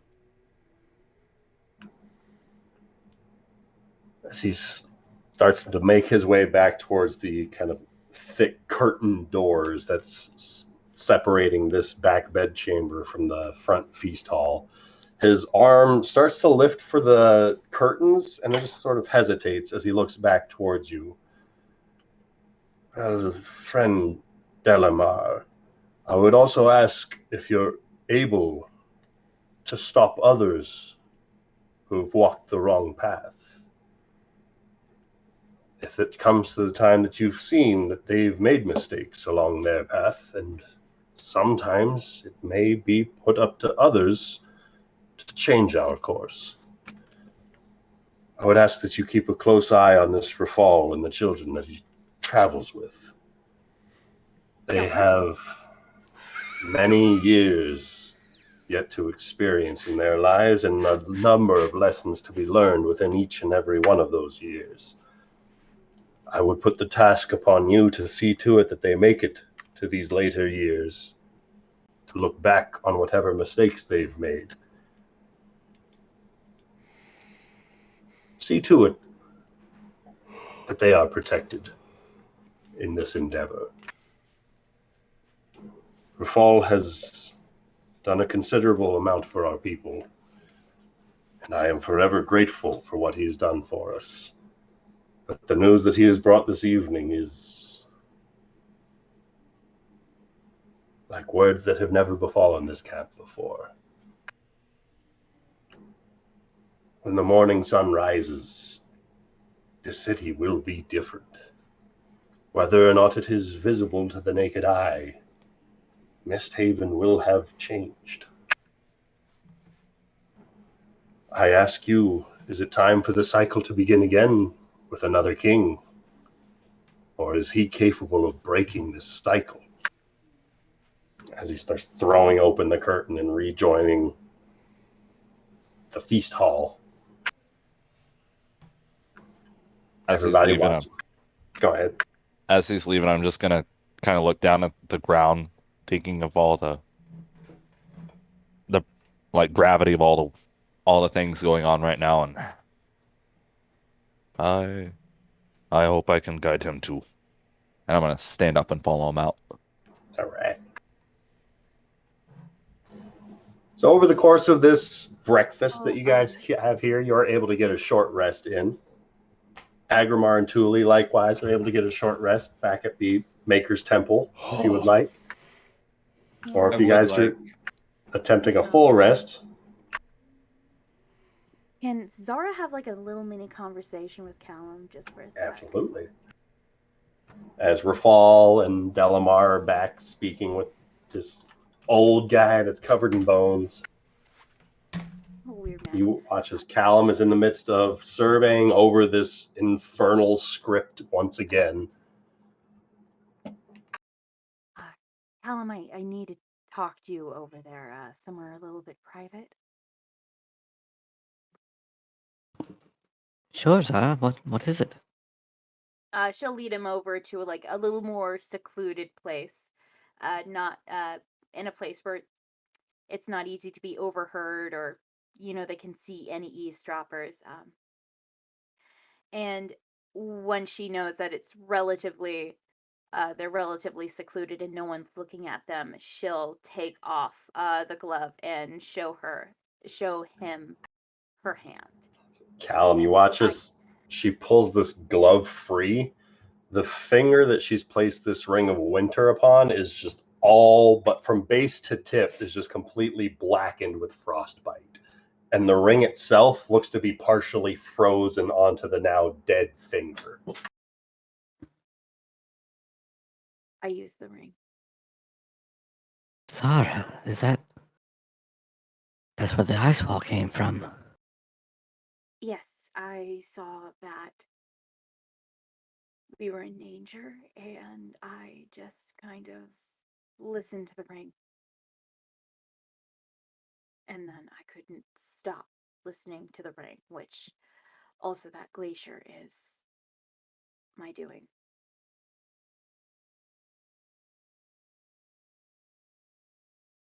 Well, yes, I was in danger. You undoubtedly saved my life. And, well, we just need to figure out what this means for you. I take it you've tried to take the ring off. Yes, I did.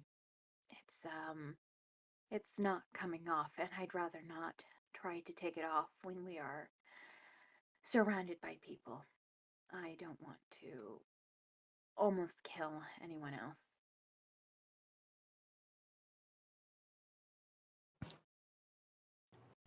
Okay, out of character for just a second. Is anyone else having a hard time hearing Rachel? She's a little quiet, but I can hear her just fine. Okay. Let me turn up my volume because I did. I've got to turn like up all the way. I can only barely make out what she's saying.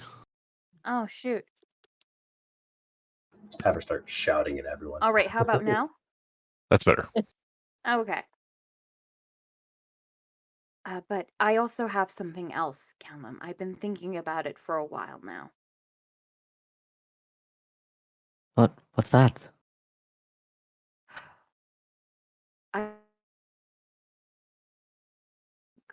Once Rafal and ever quieted down, and he's been on the throne for a year.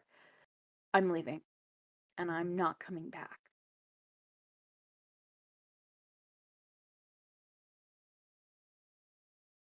But Well,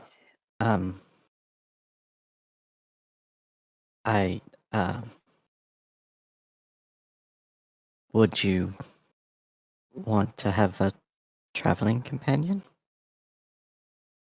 yes, I'm not like that bitch across the sea. I want you to come with me. I just know that you have some roots here with your store and everything. I just can't imagine, doing this alone anymore. I don't know what I'm going to do, but I don't want to do it alone. Well, the Ridge Bottom Exchange has branches all over. Given that amount of time, I'm sure I could arrange for someone else to take over this shop and perhaps take up shop somewhere else, or perhaps go back to traveling and seeking out treasures for the company. And With your magic ability and my amazing dexterity, we'd make a great treasure hunting couple. Team.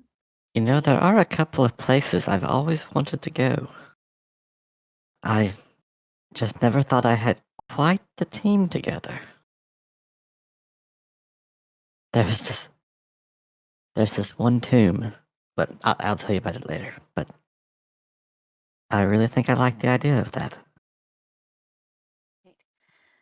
I would really appreciate your discretion, and she'll put on the glove if you don't tell anyone about me leaving or the ring. No.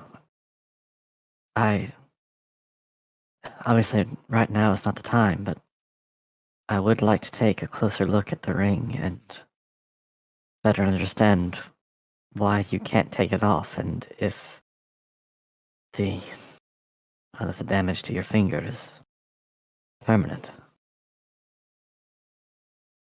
We'll do it when we go to your place, or we're in a quieter, less Yeah, no, of loud course. place. Of course. Yeah. All right. Thanks, Callum. All right. All right. And they'll walk back to the table. Mm. Can And she Callum just use kind her of finger? hangs out for a minute, kind of pondering things. And is there like an Arcana check? 'Cause he did an legend lore, or maybe it's just an identify on that ring, didn't he? I'm pretty sure you did. Because I've got the handout, like I can see all this stuff, but there was nothing on there about a curse. So do I have any reason to suspect this ring is cursed? Since she mentioned that she's unable to take it off, you think it has some sort of a curse on it. I think you might have cast Identify on the ring and then the Legend Lore on the crown. Right. That sounds more like it. Okay. Because you did get a lot of information about the ring. And so maybe if there's some additional cursed effects in there, you might have missed that with just an Identify. But He's developing a plan about what he's going to do to further investigate that. kind of like based on what she's told you, it seems as though the ring has some sort of a sentience of its own, which being a magic shop owner, that those magical artifacts are usually the most stubborn to work with. But they're also normally the most powerful. And sometimes that's a real pain in the butt.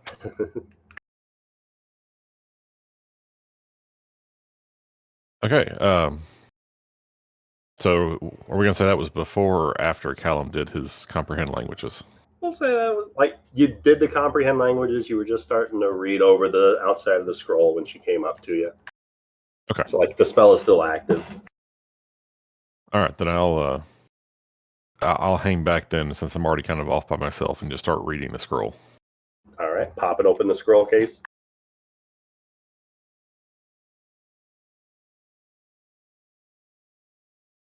Yes, I'm opening the scroll case.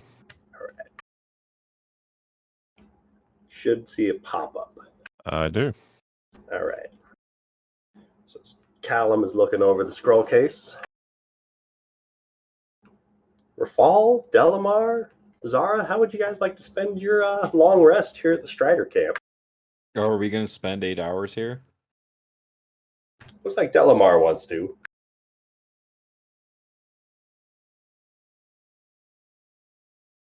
So that would put us at like it'd be first thing in the morning. Yeah, about like 8 a.m.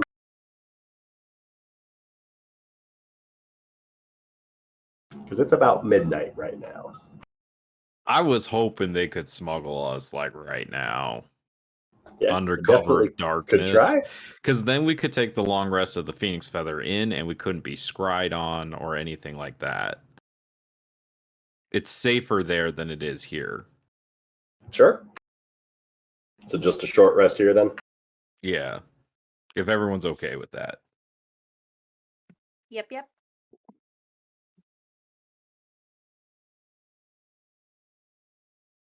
So after about an hour, you see the Lord of Bones on occasions bends over and speaks with a couple of individuals, patting them on the backs, and then they make an exit from the facilities, returning later with sort of like rucksacks full of gear and a bit of a different outfit across their person, more ropes and hooks and stuff like that. And it looks as though they're preparing themselves for some sort of like a fishing trip almost. And he, at some point during breakfast, he points these gentlemen out to you guys, these fisher folk, and he tells you that whenever you're ready, simply let these guys know, and they will take you to the boats that they've got tied up on the docks, and they will see you into the city.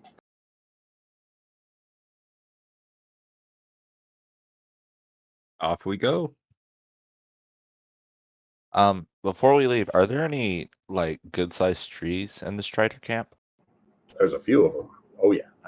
All right, I want to acknowledge those trees. What would you like to say to those trees? Or just like walk up, place my hand upon them, and greet them. Hi, girl. How you doing? I am well. Come here Thank you for often? asking.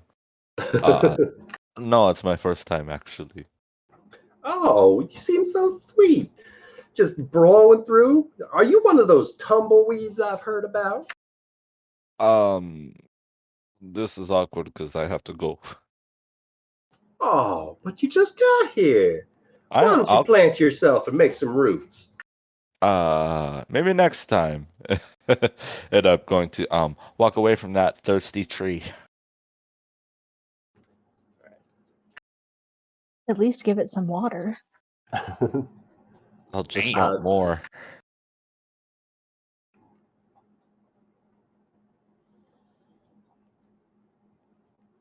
But yeah, I'm ready to go if all of you are. Looks as though Okay. like Callum's good. got a whole like sort of like a an office desk spread up in front of him. He's working on a number of different sheets that he's scribbling out, like he's translating something. Alum, how much more time do you need? Maybe 10 more minutes. Okay, looks like Dalamar's a little busy with that tree, so.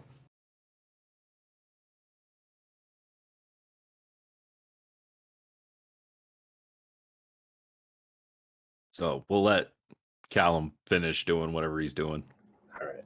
So Callum concludes his translations, kind of wraps up, packs everything up, and you guys meet these Strider fisher folk at the nearby docks, where one by one, each of them separates one of you from the group, and they each lead you to their own individual rowboat.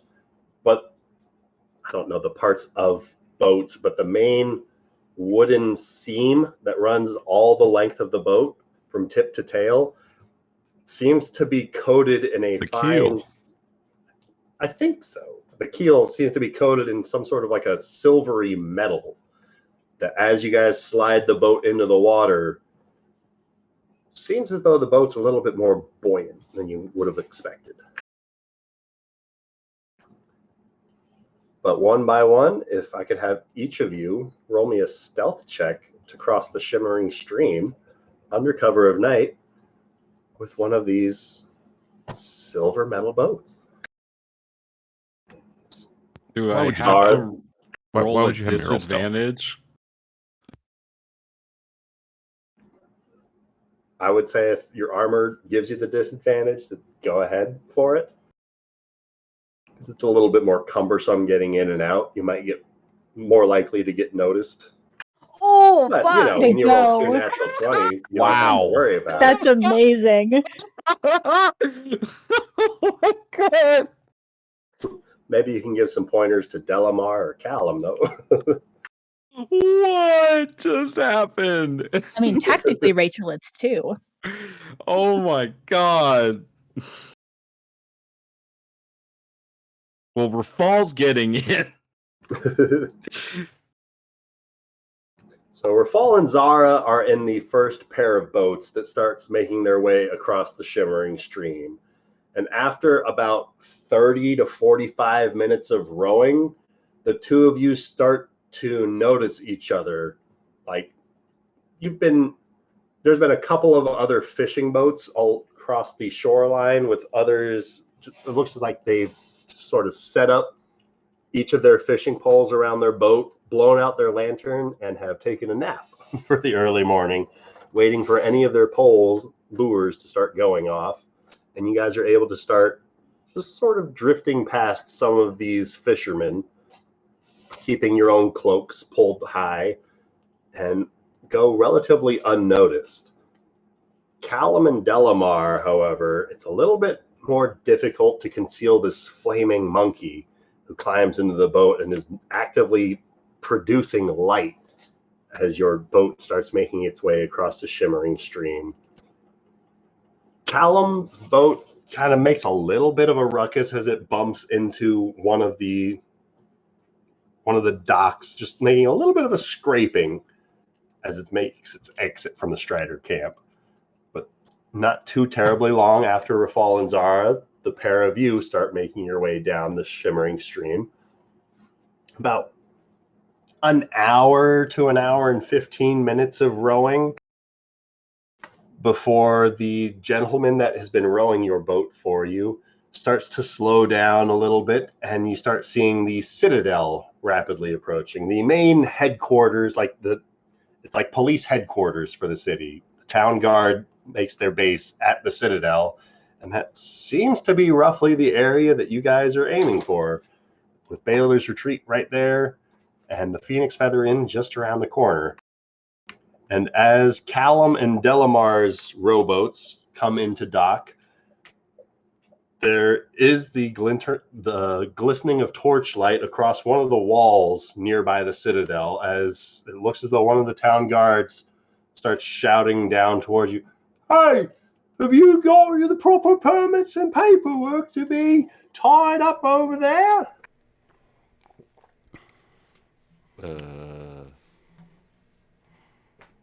Which fishing companies are you with? We're not Yeah. with a fishing company. Common?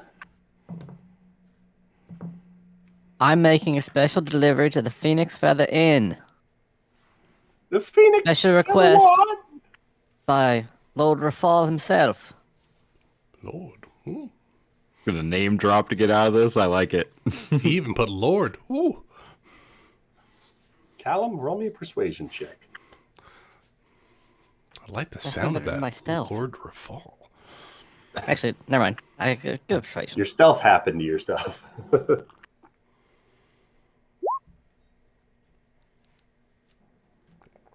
All right, sir, you can proceed.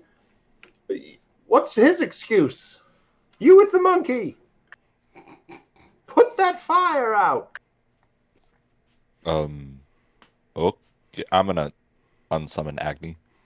Just pop. Now then, which fishing company did you say you were with? With him. You're with the guy on the other boat. Yes. Calamar, roll me a persuasion check at disadvantage. Oh no. Delamar's not good with people. Clearly. I mean, I thought that was good. I'm with him. Well,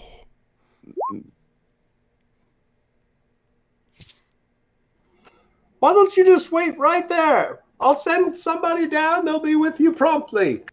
At which point the Strider behind you just starts like grunting, and in Primordial you hear him whispering to you like, "I think you should probably get out of here." I think that's a good idea. And I'm just gonna like scuba fall backwards into the water All right. and wild shape into a like little water snake. Okay. Interesting choice. As Delamar just splashes back into the water, you hear a few frantic shouts from the guard who was up on the post before, as Callum starts watching from the shoreline as this second boat just rapidly shoves from the dock, and thanks to the metallic silver trim on the boat, it seems to almost glide across the water's surface rather than cutting through it entirely, as he starts making haste out of there, rowing the opposite direction.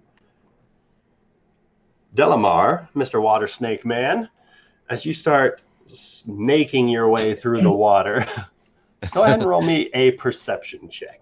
Snake a snack. Come on, dice. All right. Watch out for the giant shark down there. Oh no. Wait. So, Mr. Delamar, what would you like to do? I'm gonna. Did I see where Callum landed? He got off on the docks, was told he's going to the Phoenix Feather Inn for Lord Rafal, and he got excused. He's as far away as he would like to be. But you had to splash back into the water. I'm Oh, yeah, I gonna, definitely proceeded to the end. I'm not with him. I'm gonna slither to the docks and try to find a little dark spot where I can slither up onto the shore. There are all manner of just drain pipes that lead out into the shimmering stream with all manner of refuse and just storm water, depending on which one you go towards. And with a 16, you can also make out the occasional, what looks like a merfolk that is perched on some of these open pipeways that just leaps into the water and just starts to swim off at the sign of a snake getting a little bit closer. Odd. I'm gonna be disgusted by the refuse of man as I swim through the muck and grime and As you are slither up the flowing shore. and just sort of kind of gliding across the water, there's this strange sensation you feel as you feel something move through the water here in the West Dock. Something large in the lower depths. Can I make a perception check to perceive it? Sure. Ryan's been looking forward to this for 3 years. You kind of slow and contort your body so that your serpent's eyes can look downwards into the depths. And you see, oh, I've got art for this guy. Yeah. We haven't touched foot in this water in 2.5 years. For this exact reason. For this Oh. reason. Ooh, I can't wait to see the super Jeremy, shark. You sense this large entity flowing through the shimmering stream. Dun, And even though you are a serpent, you swear you hear from the flapping jaws of this creature, "Oh, hello, lovely." Sentient great white shark. You guys cast Awakening on this thing, so it is a sentient shark inside of the bay. Perfect. As it just flies through the water at 90 feet every round, essentially, and it just starts going after one of those merfolk that jumped into the stream. Oh. What would you like to do? He's cleaning up the refuse of man. Leave him alone.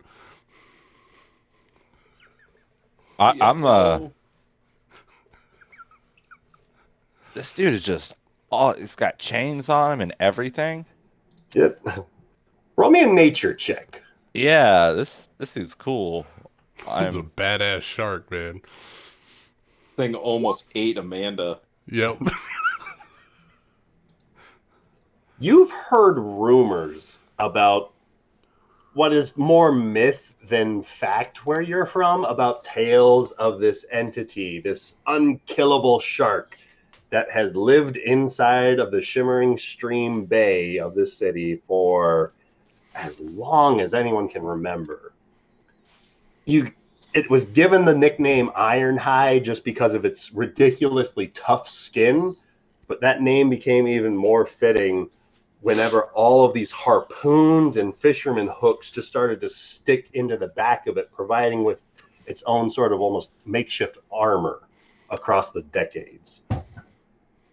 However, none of the stories you have heard about this thing have ever mentioned the fact that it speaks fucking common, and you just heard it clear as day, just taunting its prey that it is swimming after.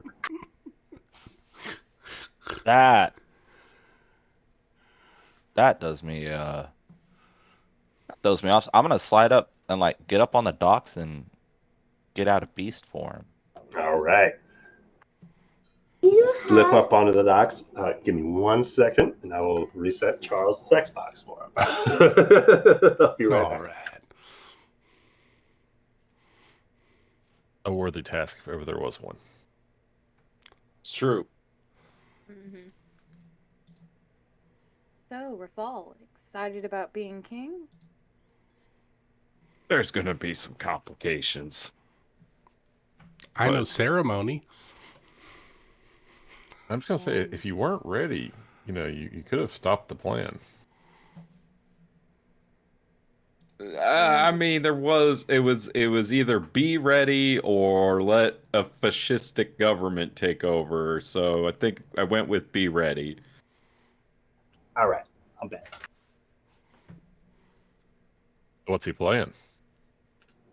Minecraft. He wanted to make sure he saves his world before closing the game. That's important. Very Respect. important. He's like, I don't know what button's the start button. I can't read yet. Aww. Oh. So the And the worst serpent thing makes is- its way. That's when you look down at him and you're like, too bad, get good, and then you walk away.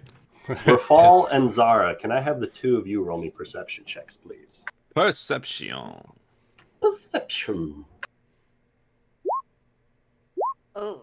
What? Now Oh, you're yeah. on fire. Both sides of the Zara- die Let's tonight. go. Is that 3 natural 20s in a row for me? It think is. so. That's Zara- And crazy. a couple of natural ones before that, right? You spy across the way, but before you're able to point it out to him, Rafal has already noticed and started accelerating towards that snake that wiggled its way up around the end of that dock and then shape-shifted back into a person. As you know, that Delamar has not been to the Phoenix Feather Inn before, and so he's probably going to need a guide as you guys start to rapidly approach his location. Elamar, come on, let's go. One moment. You know, there's a beast that speaks common. Old Ironhide? Is that his name? That's what we call him. I've heard that he speaks, but You've I've never heard the speak thing before. That's Oh, new. I've never heard that. I just heard he's giant and violent, and he almost ate me once. That is the beast. Well, it's nice to see nature is still taking over some parts. Oh yeah, As I'm gonna- I don't fuck with this river too much. I do not get in there. Like, I over at Eel's End once, he almost ate me. So no, I don't fuck with it. We've avoided that river for years. Because we had 2 run-ins with him at Corbin's Fishery and at Brodrin DeVargo's place. Brodrin ship, yeah. Yeah. So I've had, Rafal's had You ate one a run-in. crocodile once. Yeah, And almost a Rafal's ship. had one run-in Yeah, the with water him. around here sucks. Yeah. But, hey, if you're made of silver, congrats, you float. Yeah.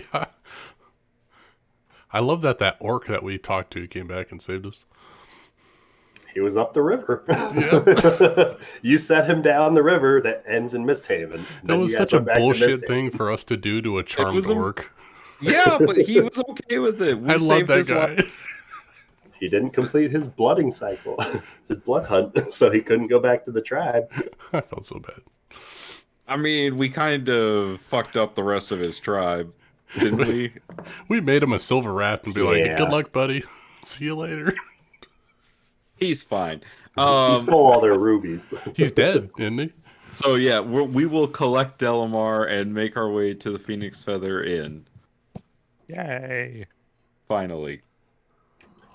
Entering the place is relatively quiet for the late hour. There's still the occasional like guy just sleeping off the last couple of hours in the booth before this place opens up for the morning.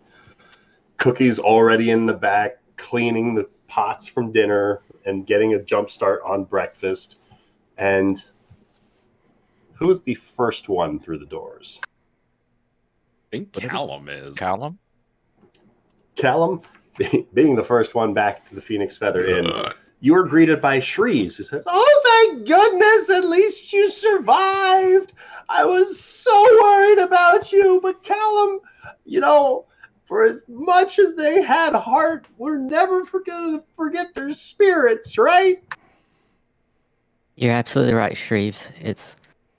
It was so sad. Rafal's last words were tell Shreve to remember me. I will. As you start to see some sap tearing up at the ends of some of his branches. No. Would you have any coffee ready? The first one's on the house, buddy. Aw, He thank makes his you. way back into the kitchen and causes all sorts of a clattering. So then you start to hear some cursing and draconic from Cookie shouting at Shreves, who then scrambles back out of the kitchen with a platter of a very burnt-looking coffee pot in one hand and one branch and a teapot and a teacup in the other. God, I love this potted plant. Well, Callum, I think the first thing that we should probably consider is just like a change in name, a fresh start. I was thinking Shreve's Shrubbery. What do you think? It has a bit of a nice ring to it, and I've already started to pay towards getting the signage done. So, there's that bit of a, if you think about it, it's more like a discount on the sign now if we go for that name. I mean, it's an excellent thought, but I think you should probably really discuss it with Rafal when he gets back. Oh, I'll never forget that guy. Good old Randall. I love that Shreves is Olaf from Frozen. He's my favorite. There's like a chime bell at the front door. It's like, "Sorry, Callum, a customer's calling." "Oh, hey there, folks. What can I do for? Oh, you remind me of an old friend I used to know." Is this what Callum, what's wrong with Shreves? He thinks you're dead. It's fine. Come here. I have something for you. Callum, their memories are haunting me already. Nice to Okay. see you, Shreves, this is Delamar. Delamar, this is Shreves. They brought a ghost friend. What am I looking at? An awakened shrub. Yep, we've had some issues in this wearing- campaign. Who's wearing like a clay pot like trousers and just roots broken out the bottom that he is walking around on, and he's using all of his branches as if they're extra long appendages. You're not sure where he's talking from or how he's observing you. He's aware of his situation and is able to talk. And he thinks he's in charge of the inn. He was left in charge of the inn. Once. Yeah, never forgot it. He He's just never relinquished that control. Greetings, are you the owner? I am now. Ever since my old friend Randall died. Fall's gonna point to himself. Oh. I see. It is nice to meet you. What was your name? The name is Shreves. The owner of Shreves Shrubberies. You're in luck, however, it seems. There's a couple rooms have just opened up. Thank She'd you. actually get a for the Shreve night. Shrubbery.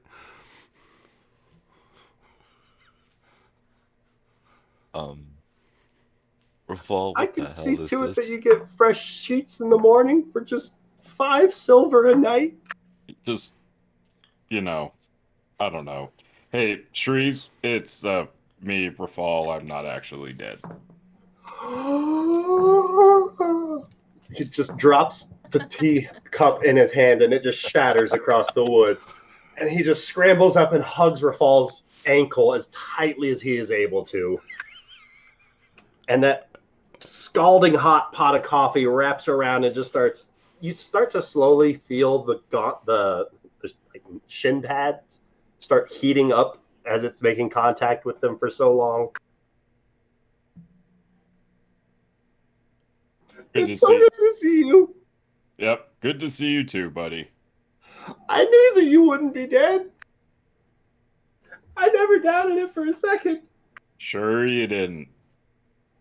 You know, Callum thought that we should rename the place like Shreve Shrubberies or something in your honor, you know? Oh, really? That was Callum's idea. I think so. You know, things have just been crazy since you died. Yeah. Yeah, lots of twists and turns in your life, huh? You look Well, good for a dead man. Sorry, Delamar. It seems those rooms are still occupied. Don't worry, Shreves. I'm sure we can find space for him. I could put you up in a booth for just 1 silver.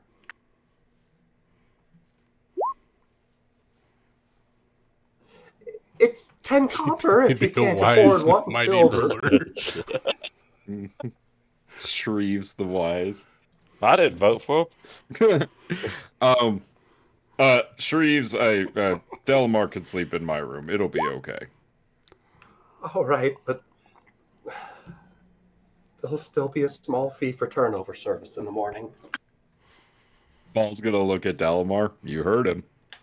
Oh. And then he's gonna reach behind the bar and pour Delamar a drink. And he's gonna pour a drink for everybody and say,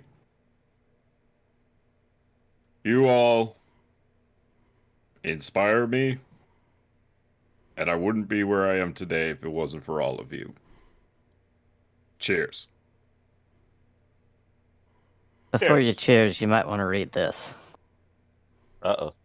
Why do you gotta ruin this for me? That was such a good moment, though. Rafal's just gonna drink his drink. He's gonna like chug the whole thing, and then he's just like Callum's gonna be like showing him. He's gonna be like holding up a finger while he's like chugging. He's like, no, no, not yet. I earned this. No. All right, and then he finishes, and he's like, "All right, what does it say?"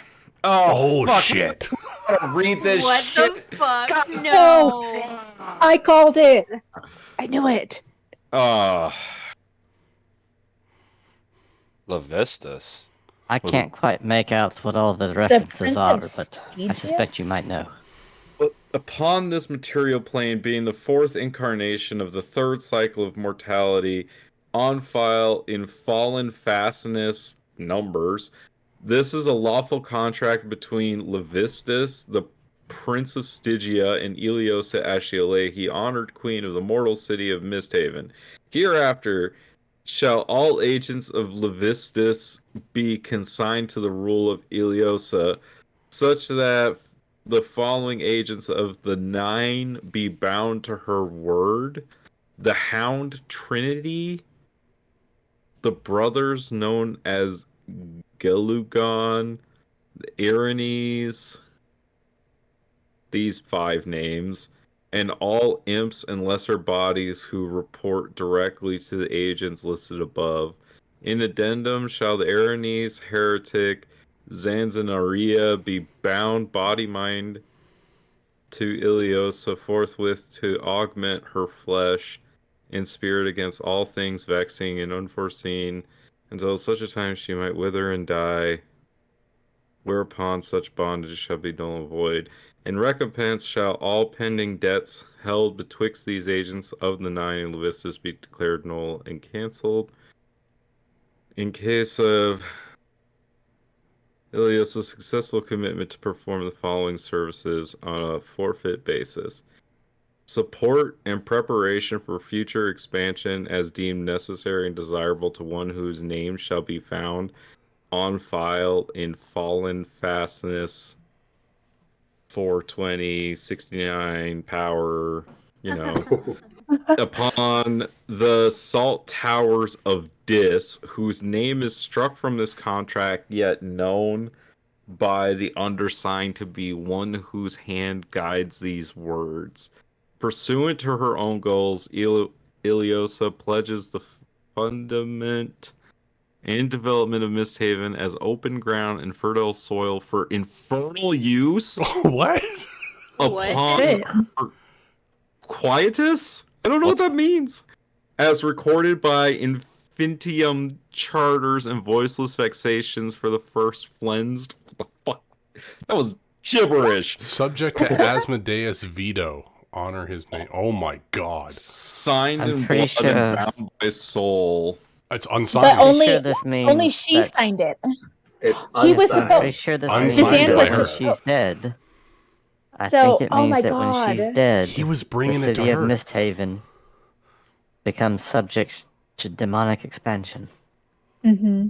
But it's Oh, she Queen never, Sweet's dead. she never couldn't signed it. have signed this. She No, didn't sign she it. did sign it. The No, I think this is person saying she made the unsigned contract by her. with. This addendum is Typed out unsigned. for her this is name. the printed name, but there's Yeah. no signature. I got it, Ryan.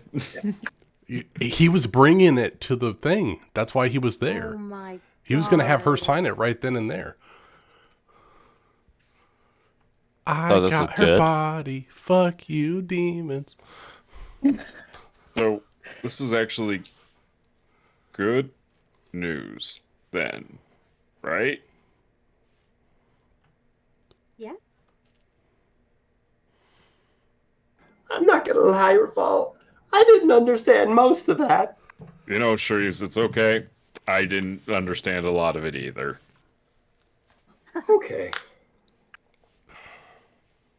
So, MistHaven and the world. So we saved MistHaven. Now we just have to save the world, right?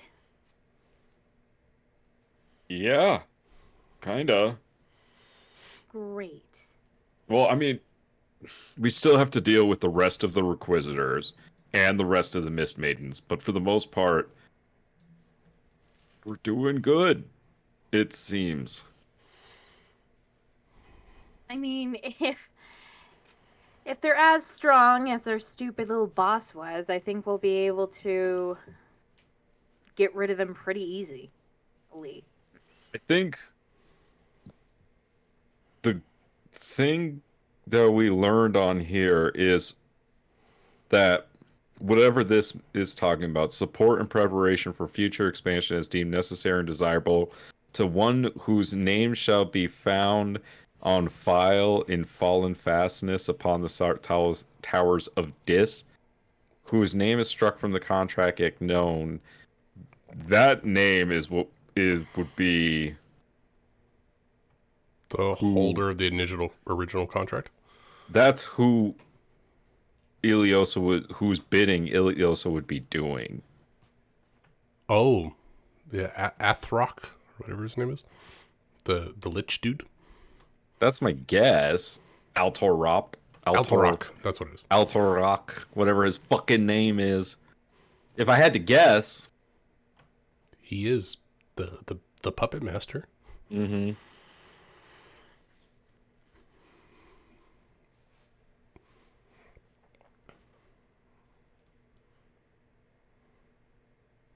I'm too tired for this. Agreed. I'm going back to my shop. I need to sleep. Are you sure you want to go there? It might not be safe. I think it's as safe as anywhere else we have right now. This place is warded from scrying and other things of that nature, and we're all here together. You don't think it'd be best to stick as a group? Meanwhile, on the far side of town. Tuli, I'm really worried. Rafal should have been here by now.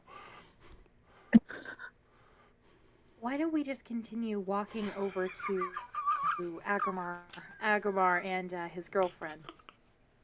I mean, I'm worried about it because we'll have to go past the castle.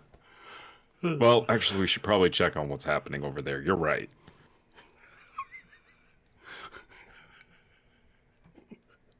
Well, let's.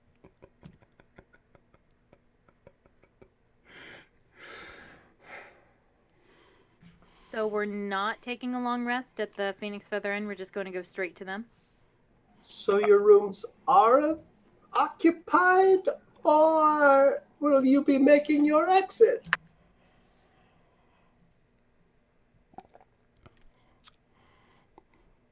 We'll be making our exit. I think so. Well, I want you all to know that I'll never forget any of you. Especially Randall.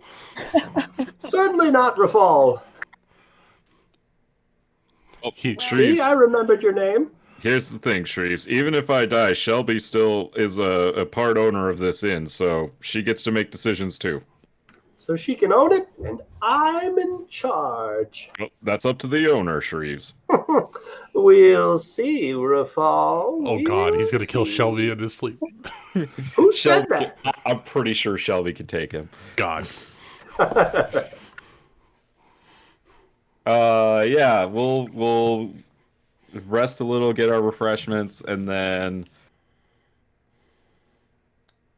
I don't know. Are there nighttime cabs? Potentially. The For a woes? little bit more expensive. Yeah. So far, I'm pretty sure the only success you've had with the nighttime cabs is with Thule. But isn't it like Callum, go in the stick your morning leg now? and get us a cab. Like 3 or 4 in the morning. Ah, okay. We'll try to. Hey, Actually, you guys did take a short rest, so it's like 5 or 6. Jeez, we've been sitting here with That's a dead body for so long. That's early enough. All right, we'll hail a cab and then we'll go over to the Maker's Temple a little bit more private. All right. It costs you 10 gold to All right. transport all of you over there, but there is a cab that you are able to flag down.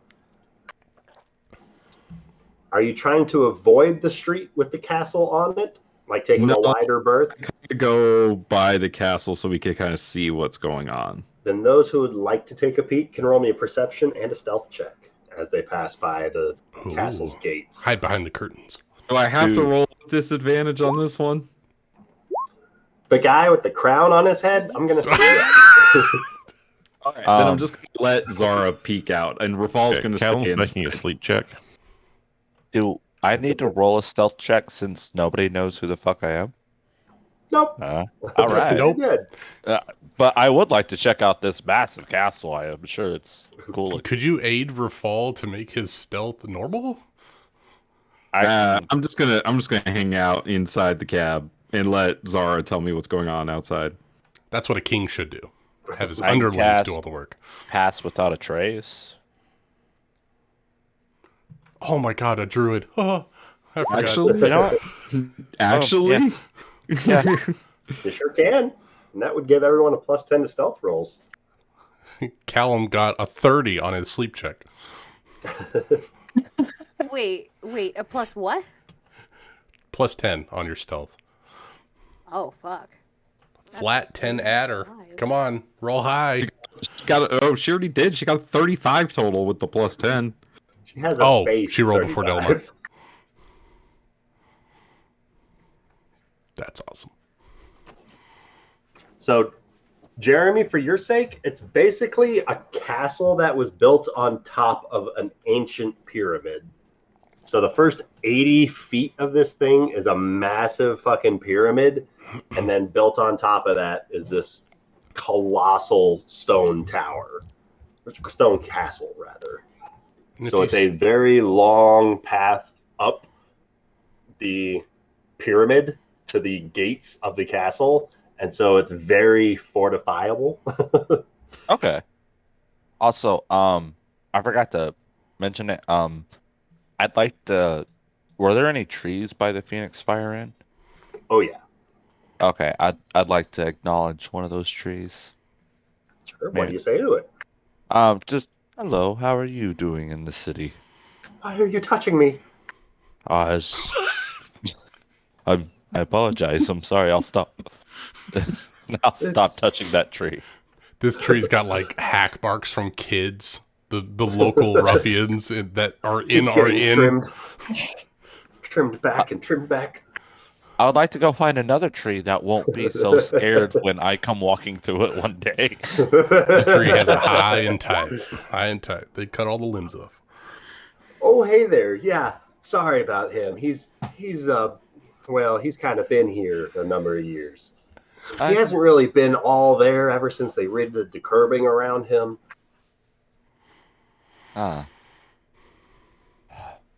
Nature in the city has a hard time. I feel bad for you. I wish you luck. Don't feel bad for me. I'm the same place I've always been. It's you who seem to drift about like debris on the wind. I know where I belong. I hope to see you again here sometime. Burned that tree. He threw shade. Thank you for your wise words. And then I like that tree. That's a good tree. That was a good tree. Beats thirsty or scared. Well, then don't touch the trees next to him. I just wanted to know a tree by the end. That's it. There used to be a lot of trees where the temple is. Yep, and then you guys got them all out of the city. Fuck that shit. You're all to God. Zara, as your carriage is passing by the front gates of the castle, you do make out a number of requisitors at the base gate tower that lead. It's basically like the first checkpoint on your way up the stairs to the castle. You can see a number of requisitors, purple armored plate, that are positioned there. And on the opposite side of the closed portcullis gate, you can make out a couple of the castle Mistmaiden guards.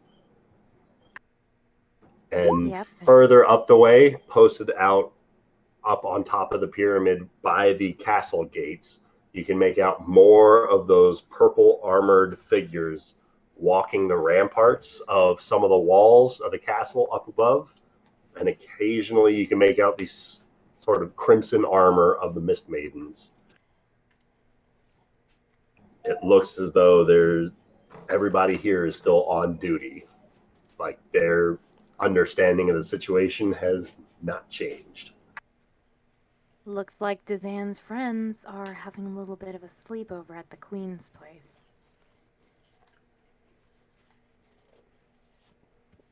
It probably means that word hasn't reached the castle about what happened at the Arboretum quite yet.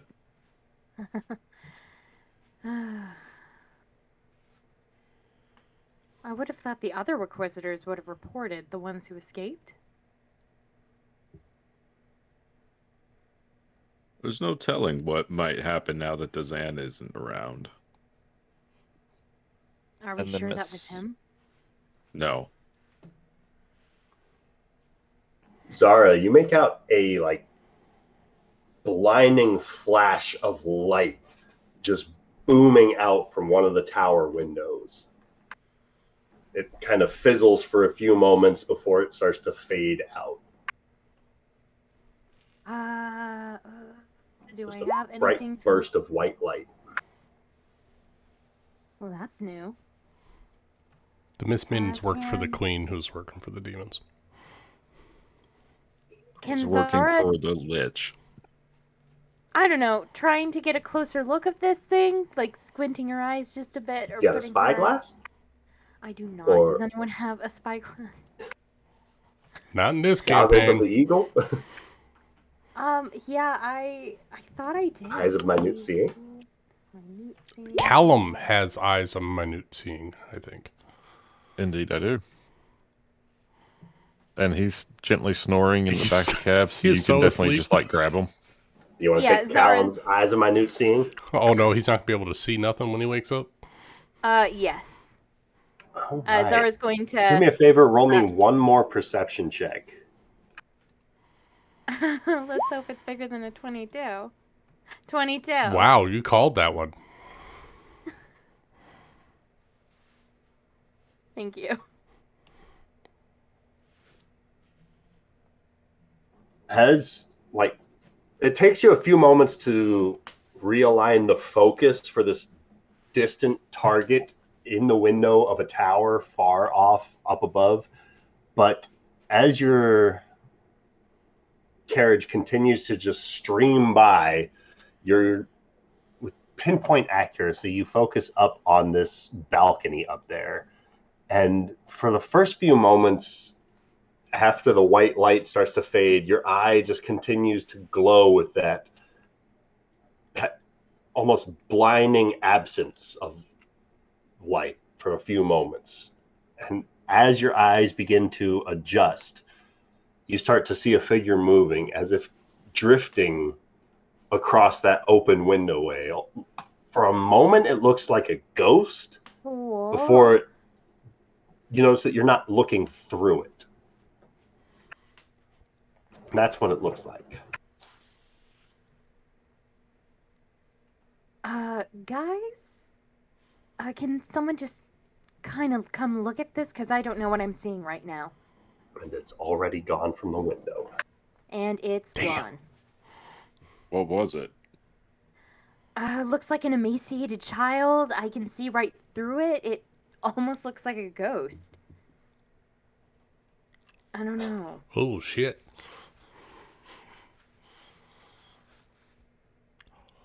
No. It's got some claws, really long white hair. I don't know. But with all the creepy shit that's been going on.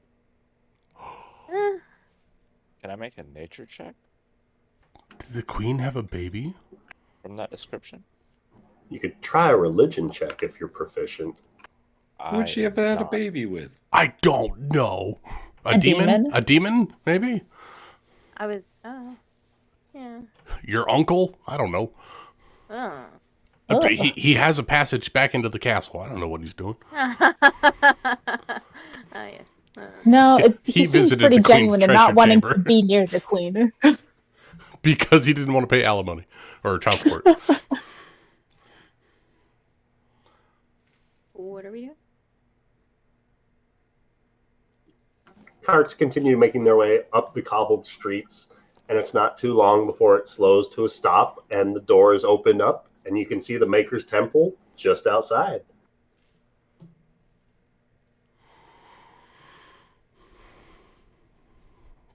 I know I keep doing this, but what's it look like? I'm curious. You're going to love it. We have a picture of this one, right? We have Yes, an we do. interior picture of it. I don't think we have an exterior picture of it. Oh, we did. Let's see. I think I chose a pyramid to match the Maker's Temple. It looks like an Orzhov church. So, yeah, so like a temple to Agrimar? maybe. Basically, yeah. Yes, That's dope. I'm vain. So that's the emblem that you would probably see on the front door, like Okay. etched into the door. You'd see a giant triangle with a moon, a void, and the sun. And as these large doors are open, stepping inside, it's weird. You feel this sensation almost wash through you as you step through the threshold of the door, before you start to feel the warmth of the forge fires in the far back chambers. You can see a number of priests already in the midst of preparing themselves for their daily activities. A number of them are already at work, just hammering away at horseshoes and other construction material for use around the city. And you don't immediately spy your allies anywhere. But perking up nearby is a face that you do recognize as Vale starts approaching you guys when you enter the Maker's Temple. Well, where is Agrimar and Thule? Yes, Lord Rafal, your friends are waiting for you in Agrimar's chambers, just right this way, as he kind of gestures towards the stairwell, but his eyes just kind of stay a little bit fixated on the doors to the Maker's Temple. Everything okay? Everything's just fine. Nothing to worry about. How's your day? you guys are here awfully early. Did you come for one of the services? Bale, everything's to worry about right now. Well, then that sounds like something awfully worth praying for, huh? Yeah. Why don't you keep doing whatever you were told to do, and we'll see our way back there. You got it, bud. I'll see you guys on your way out. As you guys ascend the stairwell and enter the grandiose office chambers of High Priest Agrimar. Oh, we made it! Agrimar's sitting at the desk with like a piece of leather cloth, and the crown is sitting on top of it, and he's just sitting there looking at it.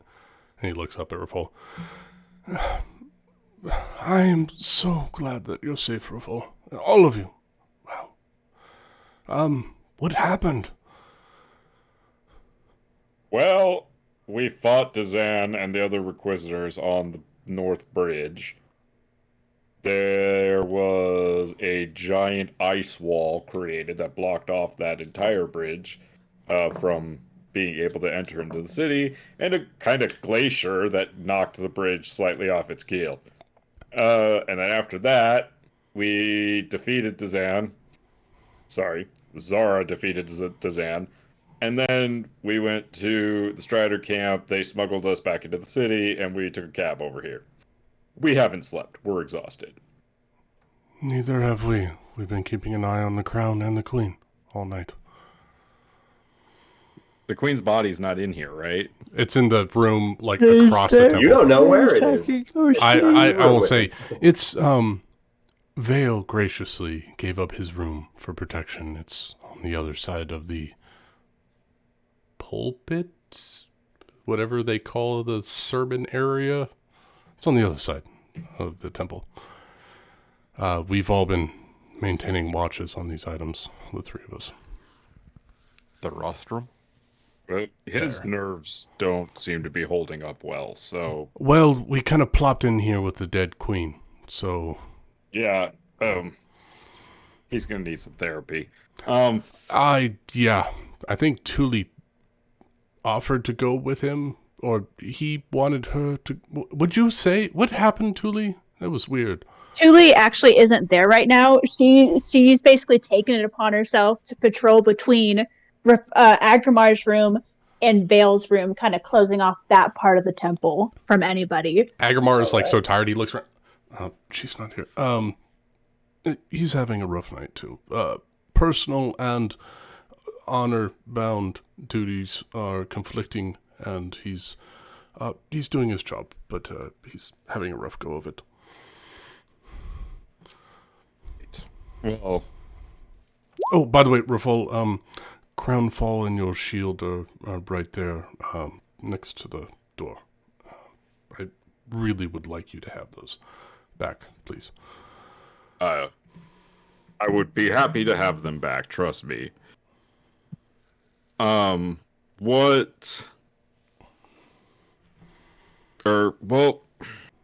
Here, he hands you, like, Callum's translation of the contract thing. Callum, we found this on Dazan's body. Looks like he hasn't gotten the queen to sign it yet. That looks like it'd be quite unfortunate for what we're trying to do, Rafal. Well, yeah. And then the next thing that we need to do is probably take control of the castle, because right now it's swarming with Requisitors and Mistmaidens. Right.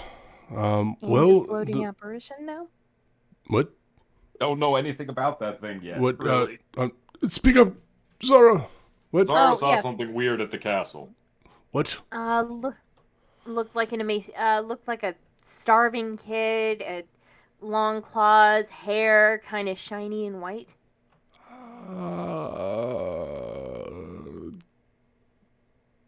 Right.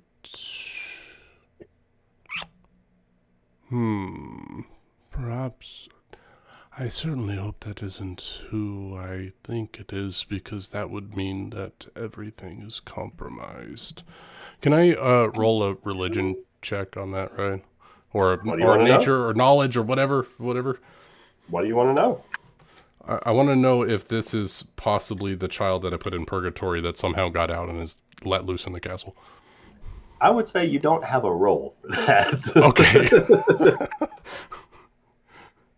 Okay, that's just my fears.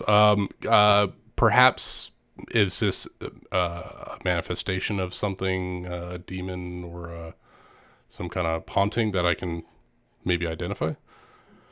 Potentially. But All right. she's told you that it looks like an emaciated child with Kind of claws, glowy. fingers, and I've long got white religion, hair. arcana, and history. So what you want? Try a religion check at disadvantage. A disadvantage. Ooh, I'm tired. Okay. And it's Well, word of mouth. unfortunately, the first roll is a natural 20. And so we'll just take that one away. Just get another natural 20. It's Yeah, no sweat. I got a 13 for a See? dirty 20. How's that? All 20 right. and a 20. Sounds like there's an emaciated child with white hair up in the castle tower. Without seeing it firsthand, I can't tell you for sure, but that's some freaky shit. Well, let's all take a rest, like a good long rest, and then Anybody need healing? Anybody? well, I'll not take if Who's we the healing. worst? I'll take some healing. Come here, if please. we take a rest, we'll be fine. I know. I have something I want to use because it'd be fun. And I back up from my chair and I walk over to Zara, get down on one knee, grab her by the shoulders and say, "Thank you for keeping all of them alive. You are their shield." And I'm going to cast Lay on Hands. Or sorry, not Lay on Hands. That's a paladin. Agrimar, as you step closer to Zara, you notice a significant drop in temperature. As you place your hands upon her, to lay hands on her, you feel this frigid cold. I mean, is it different than normally how she feels when Thule's around? Like it's or- summer weather outside, and you just touched her, and she's definitely like 20 degrees Fahrenheit. All right. She's no Well, longer hot-headed anymore. let's try to warm that soul up. I'm gonna use not lay Maybe on a hands. cool island song? Healing hands on Zara. Let's heal those hands.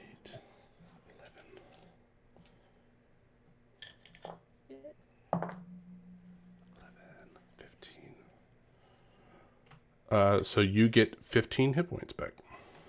All right. And this how- is something And also This is not a also- spell that he cast. Can I have Delamar, Zara, Callum, and Rafal make me wisdom saves as they enter Agrimar's office and spy the crowd? on the Summer and I desk? were asking about this. Is this like a more than once a day thing? Yeah, I thought because in the description you gave us, it says we're immune to it for 24 hours. Did everybody succeed We all on it? made the save in Yeah, we all in the did. Arboretum. During the fight, we all Okay. had to. You Oh, guys wait. Oh, I thought Delamar somebody, didn't. yeah, I thought somebody. And Oh, he was Thule didn't. unconscious. Delamar was unconscious. Oh, wait, no, it was just But- Thule that didn't make the save. Then I rescind my roll. Oh no. So if nobody has succeeded already, then roll me a wisdom saving throw. +4 for Rafal. Oh, thank God. Oh, 30. damn. Oh my You're god. fine. He's a druid. You're fine. So I he hit goes. the first roll. So Agmar goes and heals Zara. So, else does it welcome to my home. All the good rooms are filled with terrible things. Oh. So Sorry, did you want Agrimar to look at your hand? Is it still hurting? it's very weird. No, it's not. I tell you what. Why don't you and I go to the forge? Maybe that'll warm up a little bit. Fine. Yeah, I'm just. Come on. I'm Yeah, gonna grab. I'm gonna grab Zara and just take her. I can walk there myself. Come on. keeping We my walk gloves past on, though. Thule Ellen to falls get to the behind them. down Yeah. the stairs. About this time, Thule passed Agrimar to poke her head into the room just to see. Or I guess she'll stop by Agrimar and be like, are they in there? Yes, everyone's in there. They're getting ready to bed down. Okay. I'll have to talk to Rafal, let him know that Vale knows. Yes, why don't you do that? Thule will head on into the room, and I assume make a wisdom save. Yes. You made one when we first came in the temple and you succeeded. I did not. You didn't? Oh, No. that was just me. I Okay. have yet to make a. Do we still have Heroes Feast? No, You it's not. gone at this point. To be fair, Thule would have had Heroes Feast the first time When she you came encountered in. it, yeah. Yeah. No, but I failed that save. I haven't succeeded to She save did fail against that it save yet. because Agrimar had a restrainer. Yeah, so it'll be a straight roll for this one. Straight roll plus revolve? Oh No, my 'cause god. She, Oh, 16. God. I'll I let hope you that's all good. handle that. We're going downstairs. roll me, It roll me a would've been D100, you, Summer. dude. A D100? 16's not bad. That's a The 50K? DC's like 18. Yeah. Oh, God. I'm heading downstairs. You walked into No, the room. this would have happened with you, not us. No, Yeah, this no. is- When she came into the room, she passed them in the hallway. Yeah, but you were around the crown. We don't know how often that actually We don't- takes, right? Yeah. So she doesn't get close enough to the crown until Rafal's here in the room with her. And so that would give her the +4 to the save. I mean, if that's the So- case, yeah, then she's got a dirty 20. 30-20. A dirty 20 as Thule enters the room. Oh, God.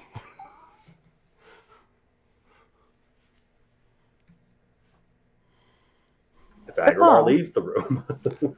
Yeah, I'm trying to. You hear him shouting give out, the- "Oh God!" as he's just running down the stairs. My hand is getting cold, but thankfully I'm resistant to cold damage. I'm like, we need to get downstairs fast. Why? You don't have to pull on my hand. Can you let go of my hand? No, I'm not letting go. Excuse me. Why? Can I kind of, Azara's going to try to stop him. I kind of don't want you to keep doing this. Can you let go, please? No? Yes? And she'll give a little tug. And I will maintain a firm grip. Zara, I care too much about you. And as someone who has had terrible things happen to them, whatever is going on that nobody wants to talk about, I want to figure out what's going on. So we're going to have a conversation. What conversation? We don't need to have a conversation. Everything's great. I hold up your hand that is emanating frost, coldness all over this glove. I have a cold. Bullshit. Look, I'm dealing with it. We don't need to do it. It's fine. Callum just, did something to my hand, so now I can shoot ice lasers. Please let me go. I'm dragging you down to the forge. I would like to... No, fuck it. She'll just let him at this point. She knows he can just take her. We'll find a quiet place, and then, Ryan, if you want to skip back, and then Rachel and I can talk. So what's it look like? What's Agrimar doing? So I go down and I get into the heat, and Agrimar actually feels like he's invigorated. Instead of being burdened by the heat, it seems like it picks him up a little bit. And so he wakes up and he turns around and he says, "What's going on, Zara? Something you have looks like it's affecting you. Nobody else seems to recognize it, but I've been cursed like 3 or 4 times already, and it does terrible things. So do you have a curse? Do you have something that you can't get rid of? There's too many things that we've dealt with that queen lady, and if you took something off of her and you're using it, it is terrible stuff and you should not have it." Look, I was using it in an emergency. There were devils shooting arrows. Everyone was... I just had to use it. Show me. Zara's going to slowly take off her glove. So Agrimar sees this like frostbitten finger with this ring, right? Yes, you do. And the ring is just kind of slightly frozen to that finger. Agrimar's hard expression softens and he gets closer again, and he does get down on a knee to get a closer look at it. Oh, Sauron. You were forced to use this to protect everyone. Well, yeah, Truly wasn't there, so I had to give my 100%. Oh, come on. I know you give more than that when she's around just to show her up. Look, it's fine, and I'm dealing with Can it. you get rid of it? I won't.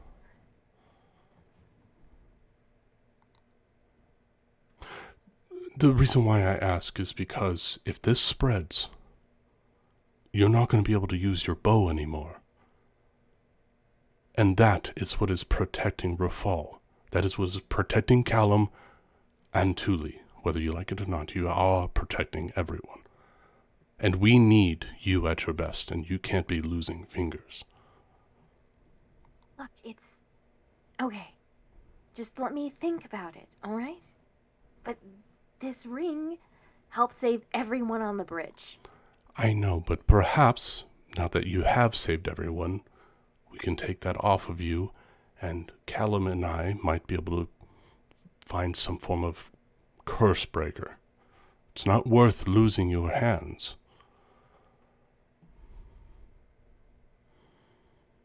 Purple. Fuck. Shit. I know, I'm Agrimar. good looking, thank you. No, Agrimar. I don't want to lose anyone else. Okay? And I don't I want to don't want lose what you to happened- whatever this thing's doing. And it'll be fine. Just let me do this. So that way we can, I don't know, save the world after this. And I don't have to deal with any more. And I don't have to look back in the past and say, oh, I remember this person, but then they died.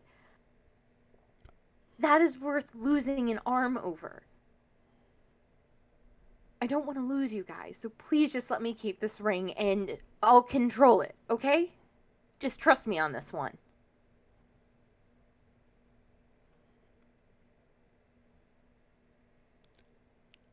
If I feel that it's going too far, will you allow me to remove that from you? Zara, roll me an intelligence saving throw, please.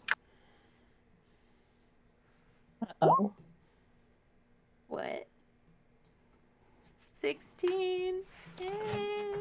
Agrimar, there's a flash of frigid energy that releases from the ring. I need you to roll me a constitution saving throw, please. All right. No! As your arms from the fingertips all the way up to the biceps freeze solid into a solid block of ice.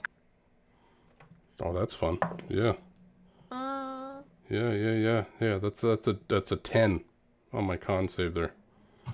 Agrimar, your flesh is becoming transformed into ice via the same spell as Flesh to Stone, except to ice instead. Upon threatening this ring, the ring is reacting by turning your flesh to ice. Your arms are solidifying, and by the end of the next round, if you fail another save, you will become petrified into solid ice. And resistance to cold doesn't help me on to do that, right? Unless you're immune, unfortunately. Yeah, okay. Uh, Agrimar is not going to change his expression. He's still holding Zara's hand, and he looks at her. You have control? Slight Then hiccup. make it Slight stop. hiccup. Okay. Stop. And in her mind, she's going to say, please stop, stop, or I will try to take this ring.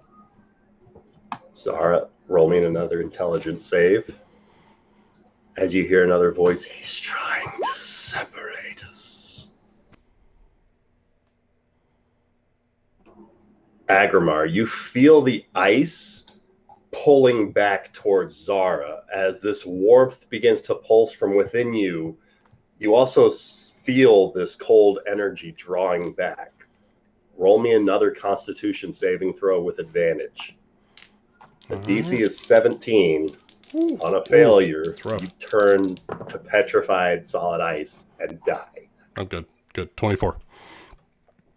Hallelujah. Oh As God. this frozen ice just begins to warm down the lengths of your hands slowly as it is drawn back into that black finger around Zara, and it just reduces back into nothing. Agrimar, now the tips of your own fingers have been blackened by this frostbite. Do I still have full use of them, or is it just like really fucked up? I think it's one save and you're good. I will double check. I'm pretty sure flesh to stone's one save, you're good. Yes, you are good. So it's just a permanent like scarring, but I still have function. It's a flavor scarring. I like flavor scarring. All porcelain Agrimar with black fingertips. It's fucking cool. Frostbitten black fingertips. And Agrimar just wraps Zara in a big warm hug and whispers in her ear, "I'm always there. If it gets too much, let me help."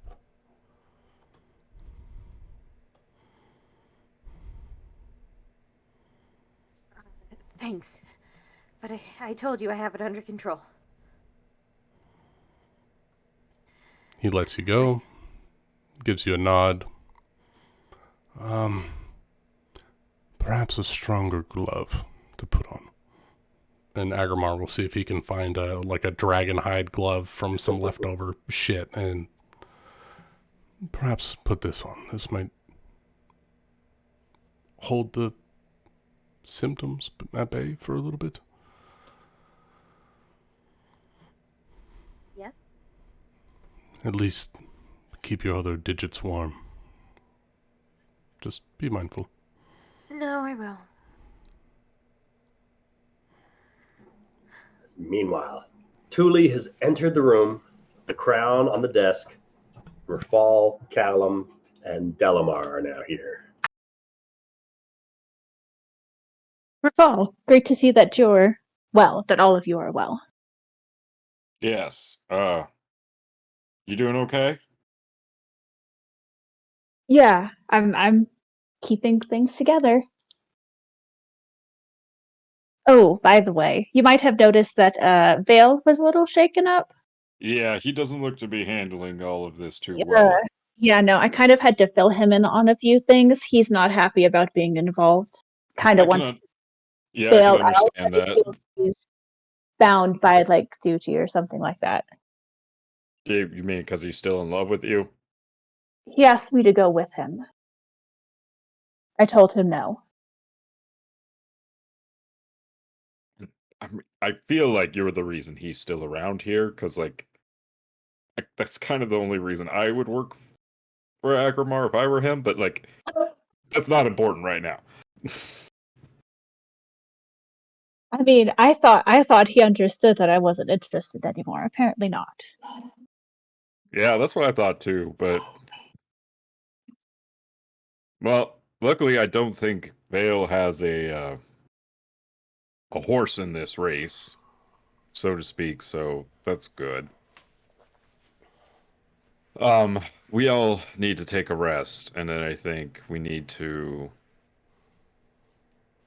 probably secure the castle next. Are the Requisitors stealthless? No, not entirely. They're just killed leaderless Dazan? right now. Yes, we killed Dazan. So, right now we kind of cut the head off the snake, but I'm sure the body's going to thrash for a little bit. And so, what I'm thinking is that we take a rest, we send word to Endrin, get the Emerald Enclave to march on the castle, and then we go ourselves. What do you think? I mean, what else would we do? We can't really sneak into the castle, can we? No, not really. We have a way into the castle. Hoo, hoo, hoo. Isn't that in the From the Longacre building. yeah, You can in the get in there. Longacre That's secret building. tunnel.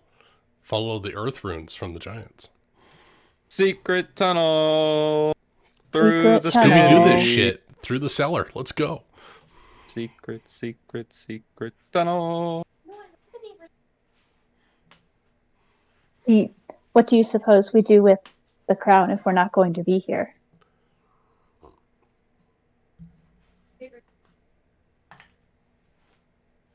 Gotta be a way to deal with this thing.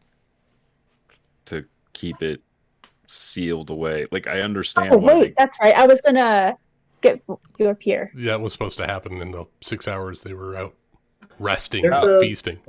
There was a Callum- weird sensation where you did tear the card, but it seems as though the place that you're at prevented any sort of message from I leaving was this going place. I was going to say, because I remembered that. I kept that in mind, that Tuli would temporarily step out of the temple. But I was going to wait until Rafal and them got here, so Okay. the hallway by Agrimar's room was not unattended. So maybe Agrimar ripped the first card and he was like, okay, so now we just have to wait for him to appear. And they're like, yeah, but he's not going to appear while we're in your temple because of the protections you put on the temple. Damn, my due diligence. You're too thorough. Yeah. Yeah, if we had another one, Tuli would step out of the temple once she got the debriefing. Oh, that's from right. Rafal. Everyone else has a card, so you can take one of theirs. Yeah. I mean, Callum, do you have anything that could contain it? And the crown. Yeah, the crown. Without putting it into an extra dimensional space, because I just don't trust that right now. Perhaps, but I mean, I know we're all tired, but you have to understand, I've tapped in to more magical power in the last 10 or so hours than was I've just used wondering- in months. I was just wondering if you already had a magical item or something at the shop that did something like that. That's not a particularly strong demand for incredibly powerful containing magic containers. It's, I'll try to come up with something, but I've got to sleep or fall. I understand, buddy. I'm just as tapped out. I literally, Rafal has no spell slots left. 0. I've used every spell. I've used every cleansing hand. I've used every lay on hands point. The only thing I got back on a short rest was my channel divinity. Do you get that back on a short? That's the only thing I get back on a short rest. So, like, yeah, Rafal is right there with you. Like, I'm being tapped out. So he gets it. Yeah, Callum, go take a nap, man. Go take a load off.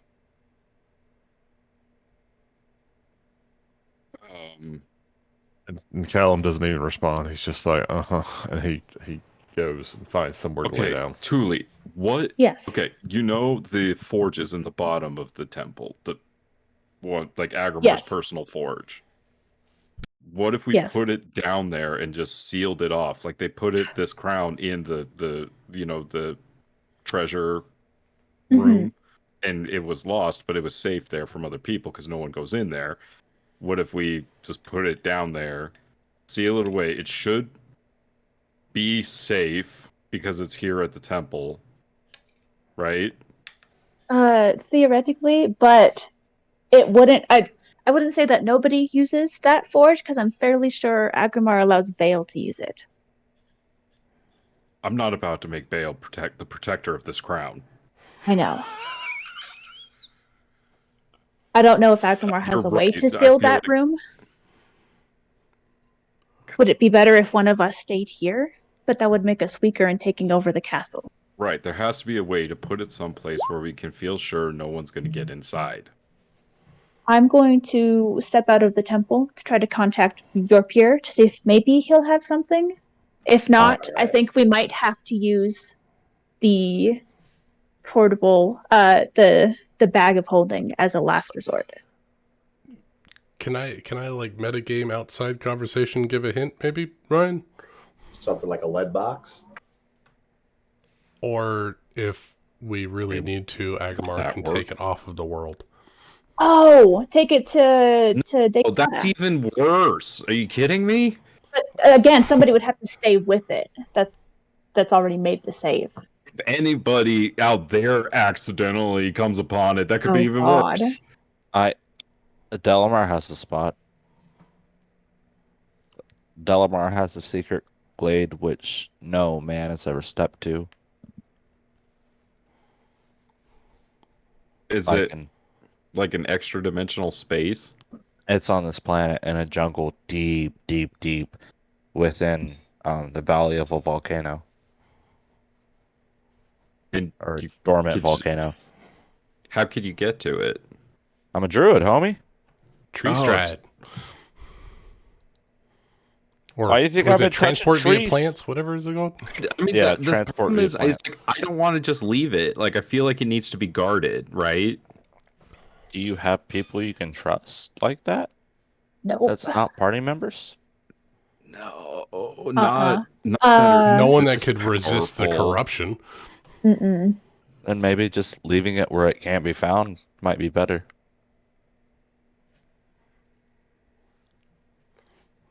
Pieces of Exorcist call to each other. It will be found. If we take it with us, when we get into the castle, we can put it back into the vault. Maybe the vault has like an anti magic wouldn't work because it's an artifact, right? But maybe it has a suppression field or something, some kind of magic suppression device. Or we could try to make one for it. I'm sure Callum and Agamar could make a cool thing.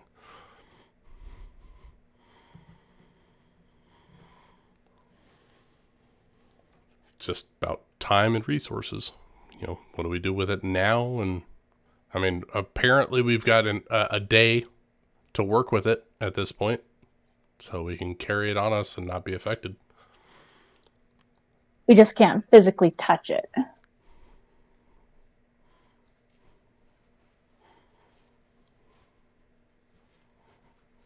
Can my monkey touch it? I wouldn't. I wouldn't try I do it. not want a demon king monkey No, flinging shit. I think the thing that makes the most sense in my brain is to have Agramar turn his office into like a vault of like sorts that, because no one can teleport in or out of this place. Teleportation is allowed. Only if you allow it, though, right? They have to make a save, and if they bypass it, they can't get in. They just have Fuck. disadvantage on checks. But there's no scrying, so they wouldn't be able to locate the object. Okay, so it's here. if you put a vault inside of a vault, right, and it's small enough that they can't teleport directly inside wherever it is. Theoretically, yes. So, a lead box. I'm fine with that. I What about mean, destruction? Tuli, essentially, if you are to tear the card and Bjornpier does show up, his solution does come in the form of a lead box, about the size of whatever object it is that you're trying to conceal. And Agramar can easily fabricate that. What I'm about assuming. destruction? And Callum can cast some sort of semi-permanent illusion on it so that it no longer looks like a lead box. Yeah. Destruction. Well, we don't know how to destroy them other than with weapons that we do not possess. or spells of powers that we don't have access to. I think Callum said a wish spell was what he was feeling for that kind of vibe. Basically, yeah. Or something of a similar power level. Tell you what, cleric, as holy as they are, dealing with terribly cursed objects is very limited abilities. Says the guy who's broken every single curse from every party member throughout the entire campaign. Divine intervention does wonders for these things. But this is as I would metagame, this is a key item to the campaign, and I highly doubt that a divine intervention would solve our problems that easy.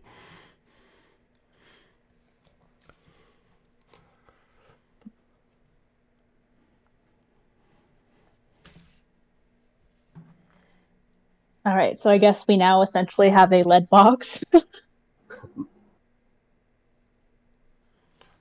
I mean, we can't.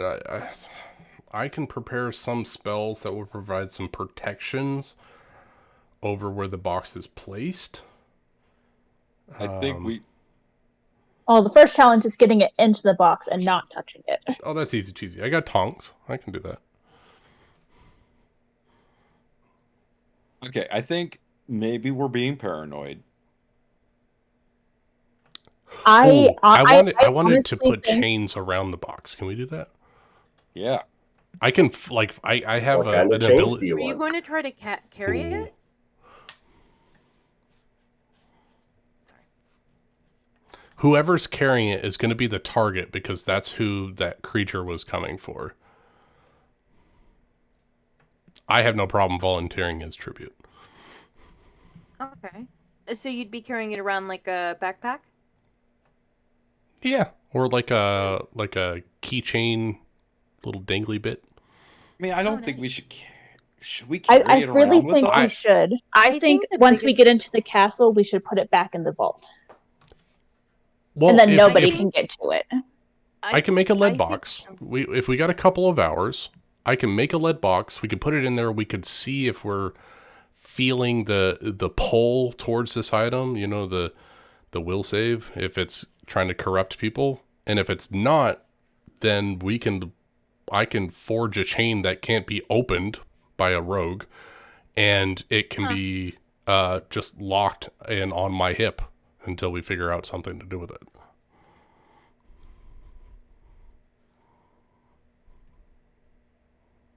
Just keep in mind, this is a box about the size of like a desktop computer.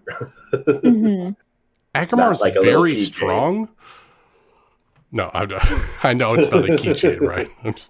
I'm thinking of like it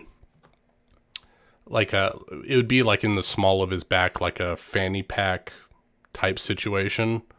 Like if he has a big enough belt, like he can form chains and run a belt through it and have it pulled to the small of his back. Just a little bit of lead poisoning. I mean, I'll take I some think we lead have poisoning. worse things to worry about. All right, we should start with box. Start with box and then see if it affects somebody. Let's go find a commoner and see if it drives them batshit crazy. Right? Poke it in their nose. If it blocks the aura, then we chain it up, we lock it up, and we keep it up on Agrimar, and we go beat the shit out of the Inquisitors and see if the treasury has something that's better to maintain the protections of it. Sounds like a plan to me. All right, I need 2 hours. What the How fuck? much- Wait, what happened to your hand? Do you come back Nothing. with like a frostbitten hand? 2. Is he trying to hide his hands? No, Is he it, doesn't. is it both of your hands? Like, what was it? Fingers, like All all of his fingertips. 10 of my fingertips are black now. Yeah, like What did as you like do? Rafal and Thule like kind no. of stop like staring at the crown and actually turn and look at you, like, what the fuck happened to you? Agrimar waves You're these going sooty to warm up hands. Zara, not burn your hands. Well, you know, Zara, you know, her feelings are so cold and hard. No, it's fine. I touched the wrong thing and I hurt myself. It's fine. No, it's Uh, not fine. I'm gonna roll an insight check. Rafal has his sword again. I know. You know Agrimar's line. Yeah, buddy, it's just the three of us in here. What's up? Wait, what? Are you with him? Yes? Oh, I didn't realize Zara was there too. Sorry. Wait, Your are passive stealth is way too high, Zara. Nobody knew that you were in the room. behind him. You know what? Yeah, actually, can she just split as they're having a reaction to Agramar's hand, since she just suddenly like, well, I'm leaving, and just kind of sneak out? With a good stealth check, absolutely. Oh yeah. Of course she can. Oh my god. I don't suppose anyone can even beat a 32. Not on I an would active certainly roll. try. Nope, can't do it. Not even with a natural 20, I can't. You can certainly try. This No, I particular wouldn't. Agrimar is not built for Can perception. get is 27. Highest I can get is 26. So yeah, I'm not going to try. Yeah, 24 for Agrimar. Yeah, she hears those words and she's already scooting out of the door. So let me roll deception for Thule, since I can't lie to Rafal. You can. You just have disadvantage. Oh, I got disadvantage on my lie to you. All right, let me roll this. All right, my fancy white die is primary. Ooh.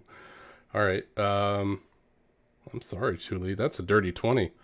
But for Rafal, Bastard. that's a 4. Rafal's just gonna like close the door behind you. Dude. What's up? That's not soot. And he's gonna like look. I mean, he's just gonna be like, what's going on? Is this another one of your? No, it's not.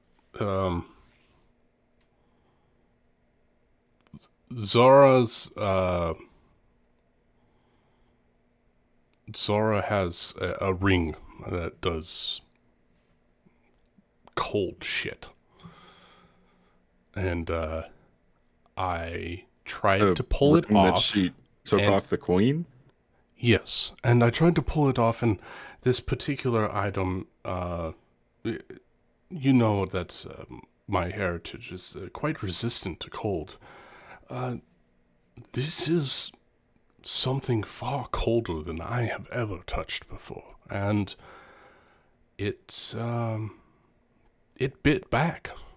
That's the first time I've ever had something that cold. He looks over at Thule. Hurt me before.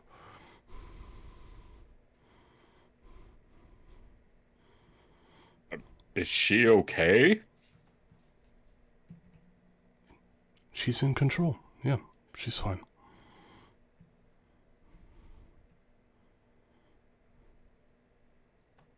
She is So fine. don't take Zara's ring. Is it? Wait. Rafal, Is that? I mean, at this point, Rafal's gonna put 2 and 2 together. Yeah. So the ring is what caused the ice wall and the iceberg at It's the what bridge. the queen used to protect the castle with the invasion.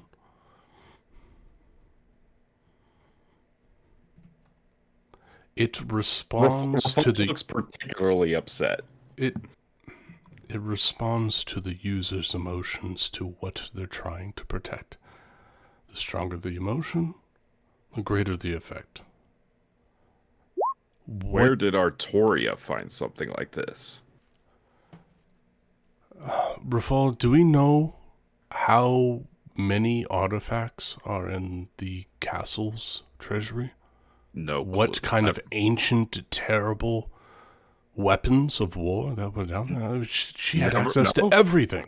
Oh, never been down there. But I do know that Artoria gave that ring to the queen. And she tried to get it back. I have a feeling that Oh, As son of a bitch. right now. Artoria turns I was out gonna say, is being- Artoria Annabelle?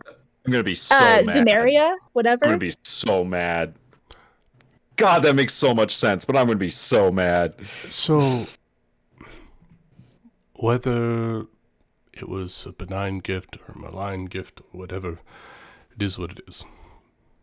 She has it, and no matter what, Rafal, she's going to use it until you and the city is safe. So it's best that we act quickly before it At what does point are something we going to terrible. address this? At what point?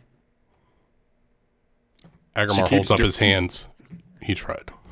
I tried. She keeps doing these things. Rafal, we've all been doing terrible things to try to make this city a better place. No. Yes. She is breaking into places without telling anyone and doing things on her own and not acting as part of a group. It's different. It has to do with us. She's not telling us things. She's not... How are we supposed to trust her? Because she's saved your life countless times. And if whatever she's the under means... What, she's under the sway of a cursed artifact? Oh, Agrimar, look at you. Yes. She hurt But- you. And you're just excusing it. No, she was able to pull it back. The thing she has is going to hurt people. It already has. The people on the bridge that she hurt were the people. This is the same problem we had with Nari. I did not know that she hurt people on the bridge that you were fighting on. Potentially, yes. She destroyed the homes of the people on that bridge. We don't know if we saved everyone. They said a few people might not have made it out. Was that her, or was that the enemy combatants? It was this ring. I know it in my heart. Well, Rafal, you know I am not a straight and true moral compass when it comes to people. I have done terrible things in order to make better things happen in the future. Perhaps that's the path that she is trying to take. Whether it's right or not, it is what it is. But you and I have taken terrible things in order to survive and save many more people. This is different. She didn't do it to save people. She did it because she wanted to. She could have told us about the ring. We could have made a decision as a group, and she didn't.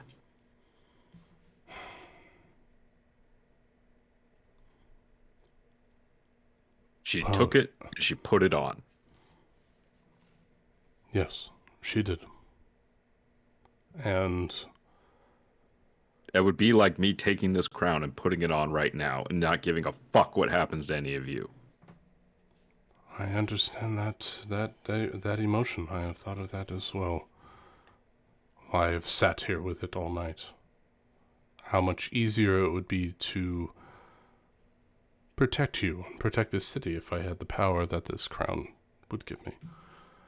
And it's a fight that only the strong can win.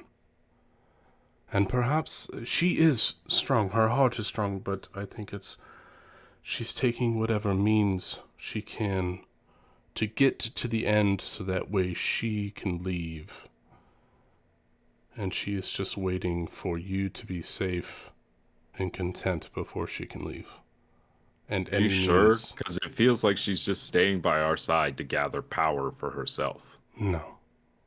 Every time that I have been confronted by her or I have got her alone in conversation is that she doesn't want to be here, but she doesn't want any of us hurt. And so she's taking the quickest path to achieve both those goals. And I don't know how to fix that or to alleviate some of that pressure off of her because she is torn. She feels trapped. She's a free spirit and she is trying her hardest to make sure that someone she cares about gets what they want and that the city they love is protected, but she's going about it in all the wrong paths. It's getting done, but at what cost? We're all losing bits of ourselves to make sure that this city is saved at the end. She didn't have to put on the ring to save the city. Rafal, No, but she did. if you choose to see Zara in the wrong for what she did, then you should see me in the wrong for what I did to her. You were wrong for what you did to her. I've said this many times. But you're not treating me like you treat Nari. You're demonizing Zara. Because you don't have a curse on you that is going to cause you to do evil, do you? Not You that I can know make of. a choice to change what you've done, and for the most part, you have. You said you were sorry, you said you were going to change your behavior, and you pretty much have. Right? No. That is a reason why to trust somebody. Yeah. Sorry, Rachel. Right? I mean, Thule really hasn't done anything fucked up since then, right? I mean, it's been 2 nights. I don't know. Kelsey's home. Hi, Kelsey. Yeah. Dogs are barking. Sammy, come here.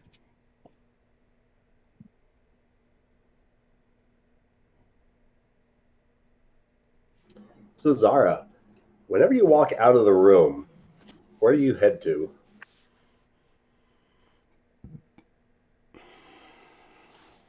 Same direction as Callum. All right. Whenever you're in the absence of anybody else, you start to feel that cooling sensation start to warm through your fingertips as even that blackened frostbitten finger, the ice, that frost line begins to recede back into the ring. And the finger, though blackened with frostbite, you're still able to articulate it normally.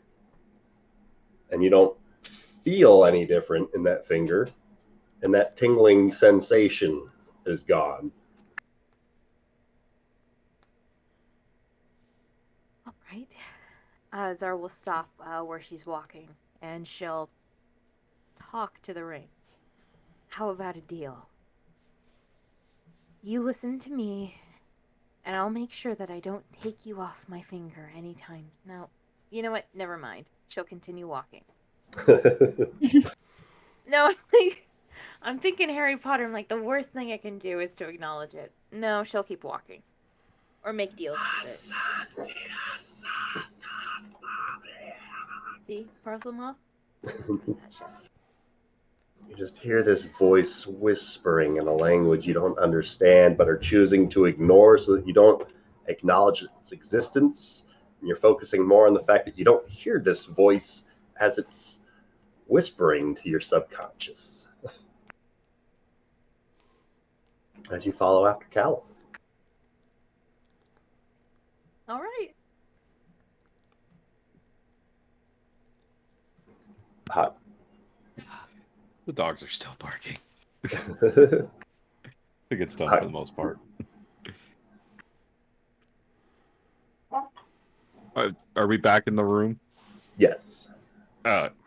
Anyways, like I was saying, the problem is that now she has a cursed ring on her finger. Look, right? I'm more worried about the cursed ring than I am about Zara. I'm sure I wouldn't feel this way if she didn't have a cursed ring that almost just destroyed a bridge, on her finger.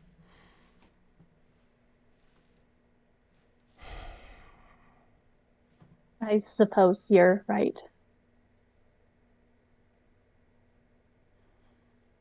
I chose my actions of my own volition. We don't know if she is. That's all I'm trying to say.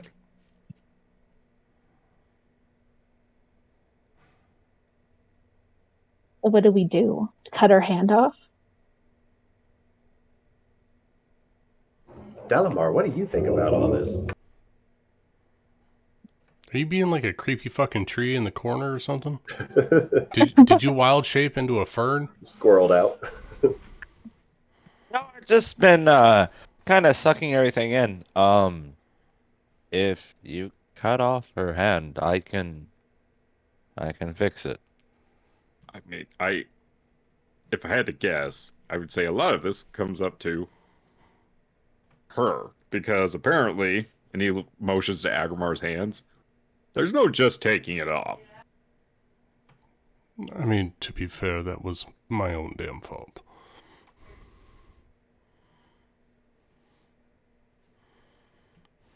Does she want it off? She wants to use this tool in order to secure a victory that she has wanted for many years. Will it eventually kill her? Not that I can tell. It control her? Rafal, I've seen you in contemplation with your sword. Do you feel like your sword is going to control you? No, but my sword isn't an evil artifact. Right, but it has sway. It has an opinion on matters. It does. Yeah. So does her item. Okay, do Now, we know I its don't- opinions? Because I don't have a problem sharing crown falls. It's really about nobility and, doing the right thing and, being regal. I don't have any specifics on this item, but it seems like it doesn't want to hurt its wielder. It just wants to make things cold, so if we can point that in the right direction, then perhaps it's a tool that we can use.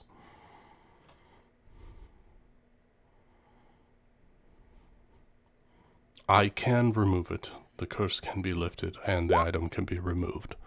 And I guess I just don't Tucked believe away. that she's in control if this is what happened to you. this happened to me because Somebody who's in control of their magical item wouldn't. It doesn't just do things.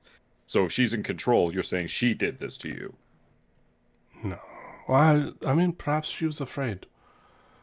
But So she's not in control then, right? Either she's in control and she did this to you, or it was an accident and so therefore she's not in control. Which was it?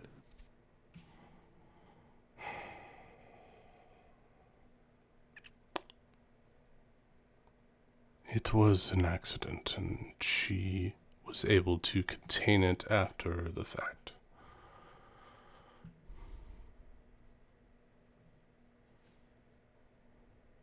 I don't know what to do about this. Personally, as much as I don't like it, it is helpful in the current moment, and it could prove useful in the next leg of this particular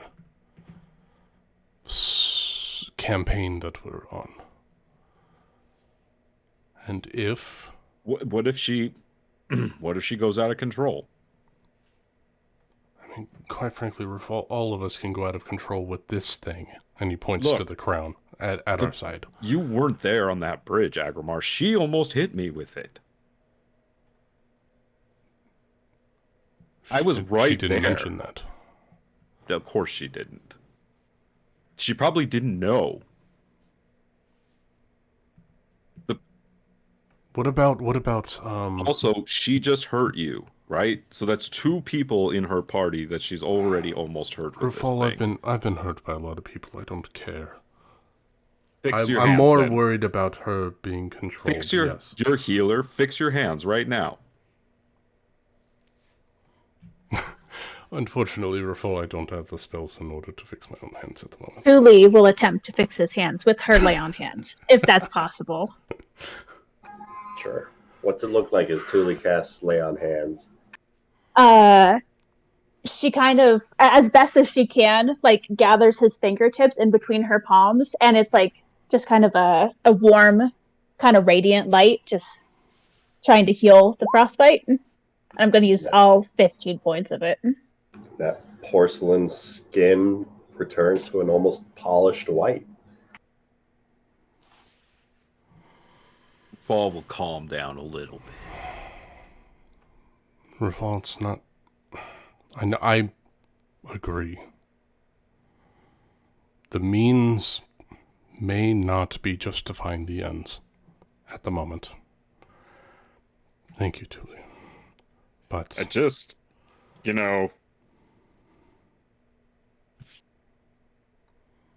don't want a Boromir situation on my hands. You know, that's all I know. Can I roll a check on that? That doesn't sound familiar.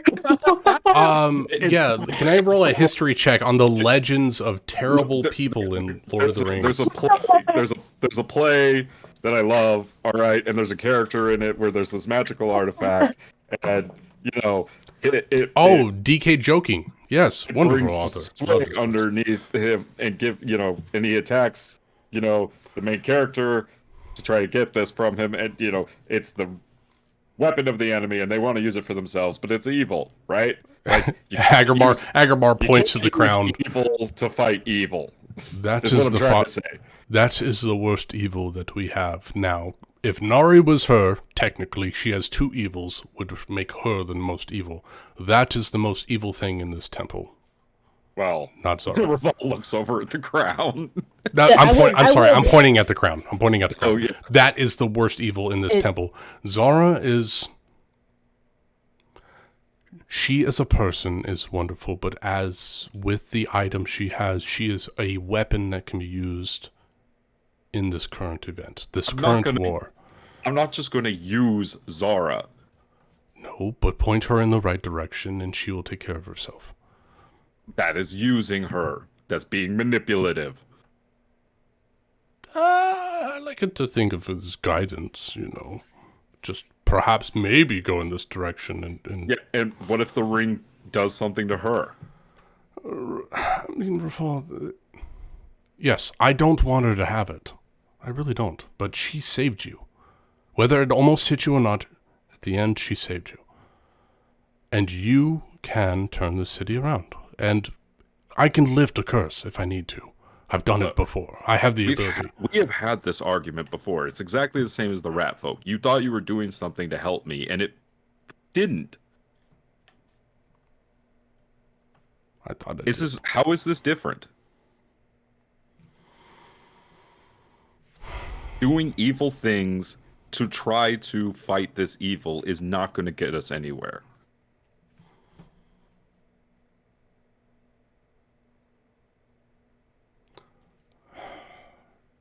Have we noticed anything from Altov Rog's staff? Or any of the items he possessed? Are they cursed? Do we know? Erratic behaviors? Expended spells that are harmful to those around them at the cost of great power? Have we noticed any of that? No.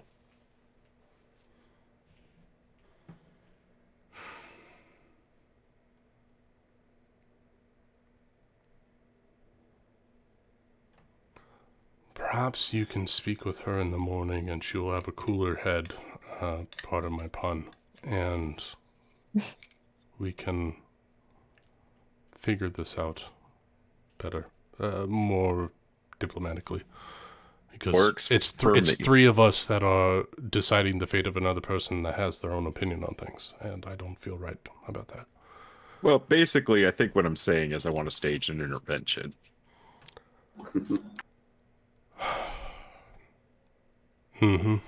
I'm going to, I think that is what Nick just realized that he wants to do. We have to. Agamar is going to stay far away from that. We're going to need Callum's support if it's going to work. I was going to say, if you want to do that for fall, you have to have Callum's support, and we have to make sure she doesn't feel like we're backing her into a corner because she'll react. I don't want to. I care about her. That's why I'm feeling so passionate about this. She needs to hear it from you. Grimar wants to do and just use her as a weapon. She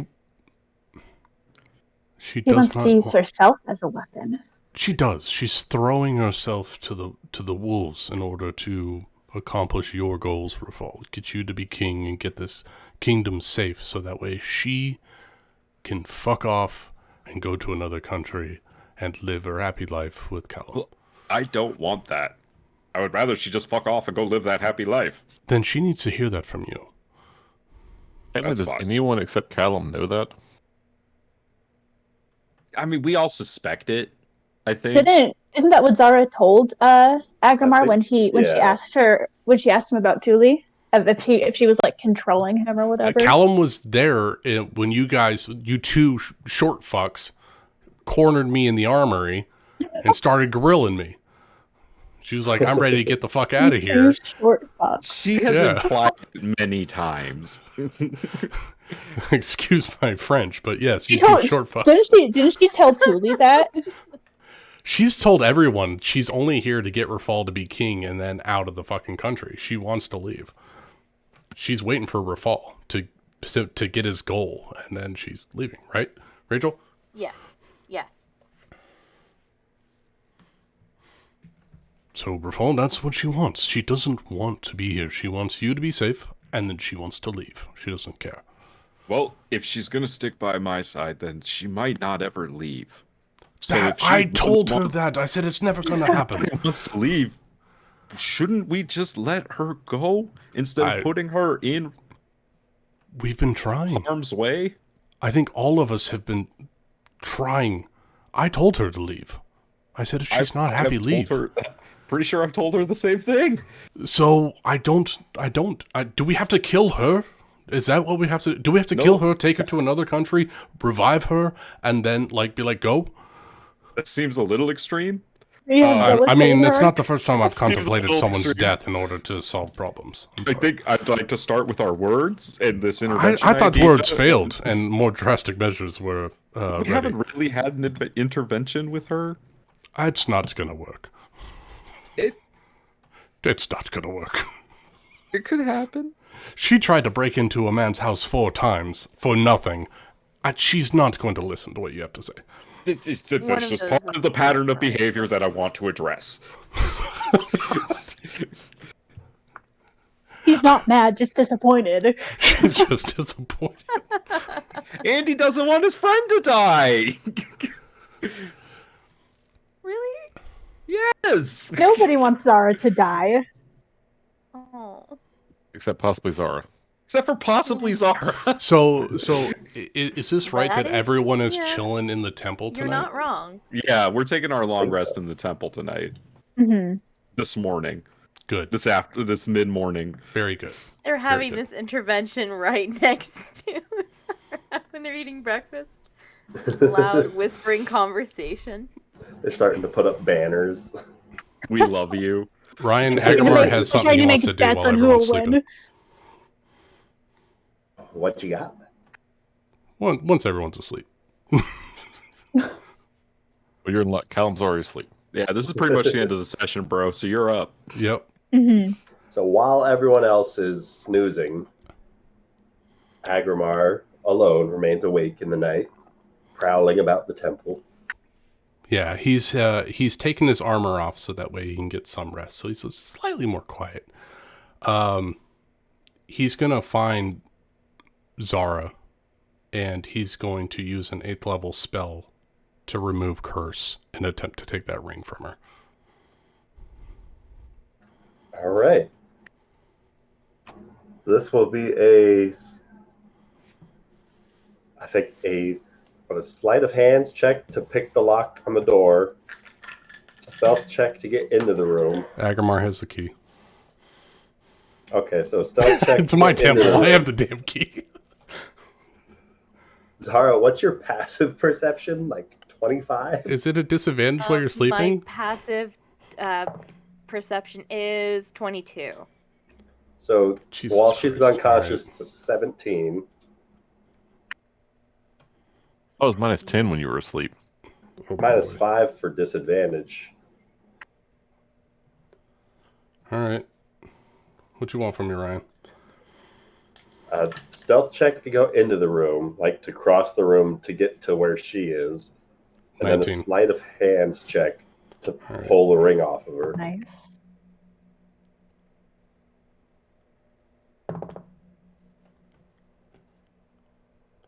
Legit natural 20. 23. Beautiful. Wait, what?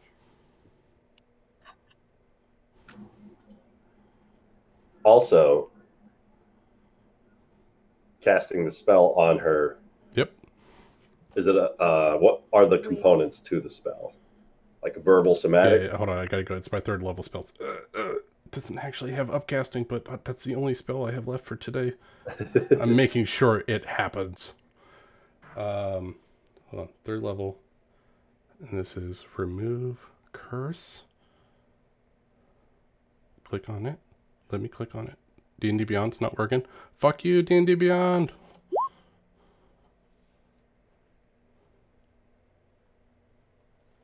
Oh God, I'm nothing without my D&D Beyond.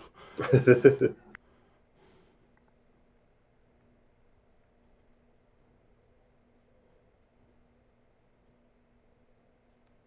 think, is my internet crashing?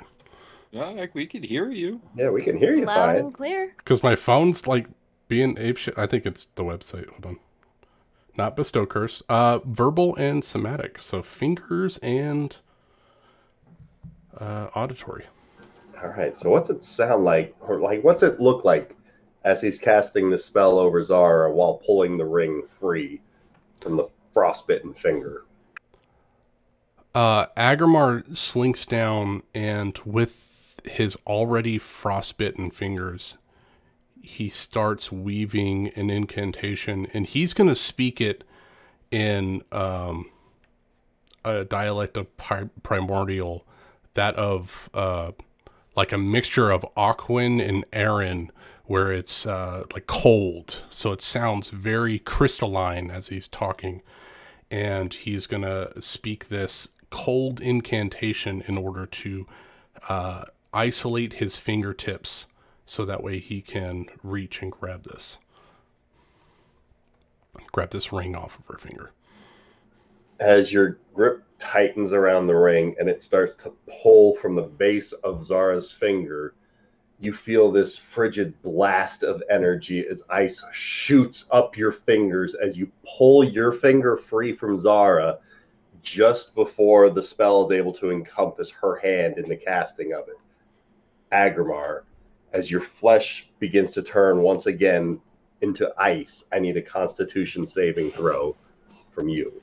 Why? Why do Why this? is it always when everyone's asleep? I Oh. know. Oh my God. Dirty 20. Oh, As your arms freeze solid into a block of ice as you succeed on your first saving throw. Callum, you look over across the room as this frigid ice spell has gone off, and you see Agrimar hunched over the bed of Zara with a ring just in the tips of his fingers. And I think that's where we're going to end tonight's session. Yeah, Oh, that fuck. makes sense. Oh my God. always when we're asleep. Maybe boy, we need. sorry. Maybe we need an intervention with Agrimar too. We've No, already he had is one. he is trying to save his friend from Yeah, but everybody. you know what works better? All of us working together. It hasn't worked yet. We made streamers. Yeah, even just me standing next to you when you do that helps. I'm okay. Ugh. You don't know that yet. We have to be like High School Musical, all in this together. We're all in this together. I guess, Ryan, there's one very important question we have to figure out. What's up? How much sleep did Callum get before he wakes up to see Agrimar crouched over the love of his life? I mean, I feel like Callum would have got the 8 hours because he's been like power napping. Yeah, Callum left Yeah. before they all went in on about the ring. So And he was Agrimar? sleeping in the carriage ride over. That's Yes. true. At what He point was sleeping every chance in he the night got. are you trying to larceny? It would be maybe like 30, 45 minutes after Zara went to sleep. So just enough that everybody involved is going to have a point of exhaustion for waking up. If they wake up. If they wake up. Fun. Oh boy. Ooh. With Agrimar potentially freezing into solid ice, with Callum looking over and seeing somebody looming over the love of his life while they're unconscious and dreaming, with Zara feeling this uncomfortable silence broken as you feel as though the essence of something is ripped away from you, pulled free, drawing you from this unconscious state as this scream pierces your slumber. That's where we're going to pick up next time. Yeah. I like Son it. of a bitch. That's a good The cliffhanger. future of the ring being decided. Yes. I haven't done something dumb in a really long time, so I'm really looking forward to this.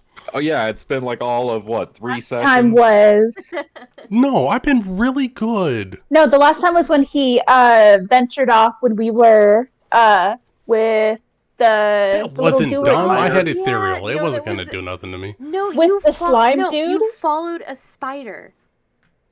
Yeah. A spider Fine. that you Several could Spider not through the sewers. that Hey, you could not speak I'm to. still alive. It's okay. Nobody got hurt. But the bag It man made begs to it differ. That Oh, wasn't God, my fault. Bagman. I wasn't speaking that shit. No, that You was were on watch. I was. what's his fuck? Who's probably dead now. Yeah. Oh, Megrim. Megrum, Oh, that asshole.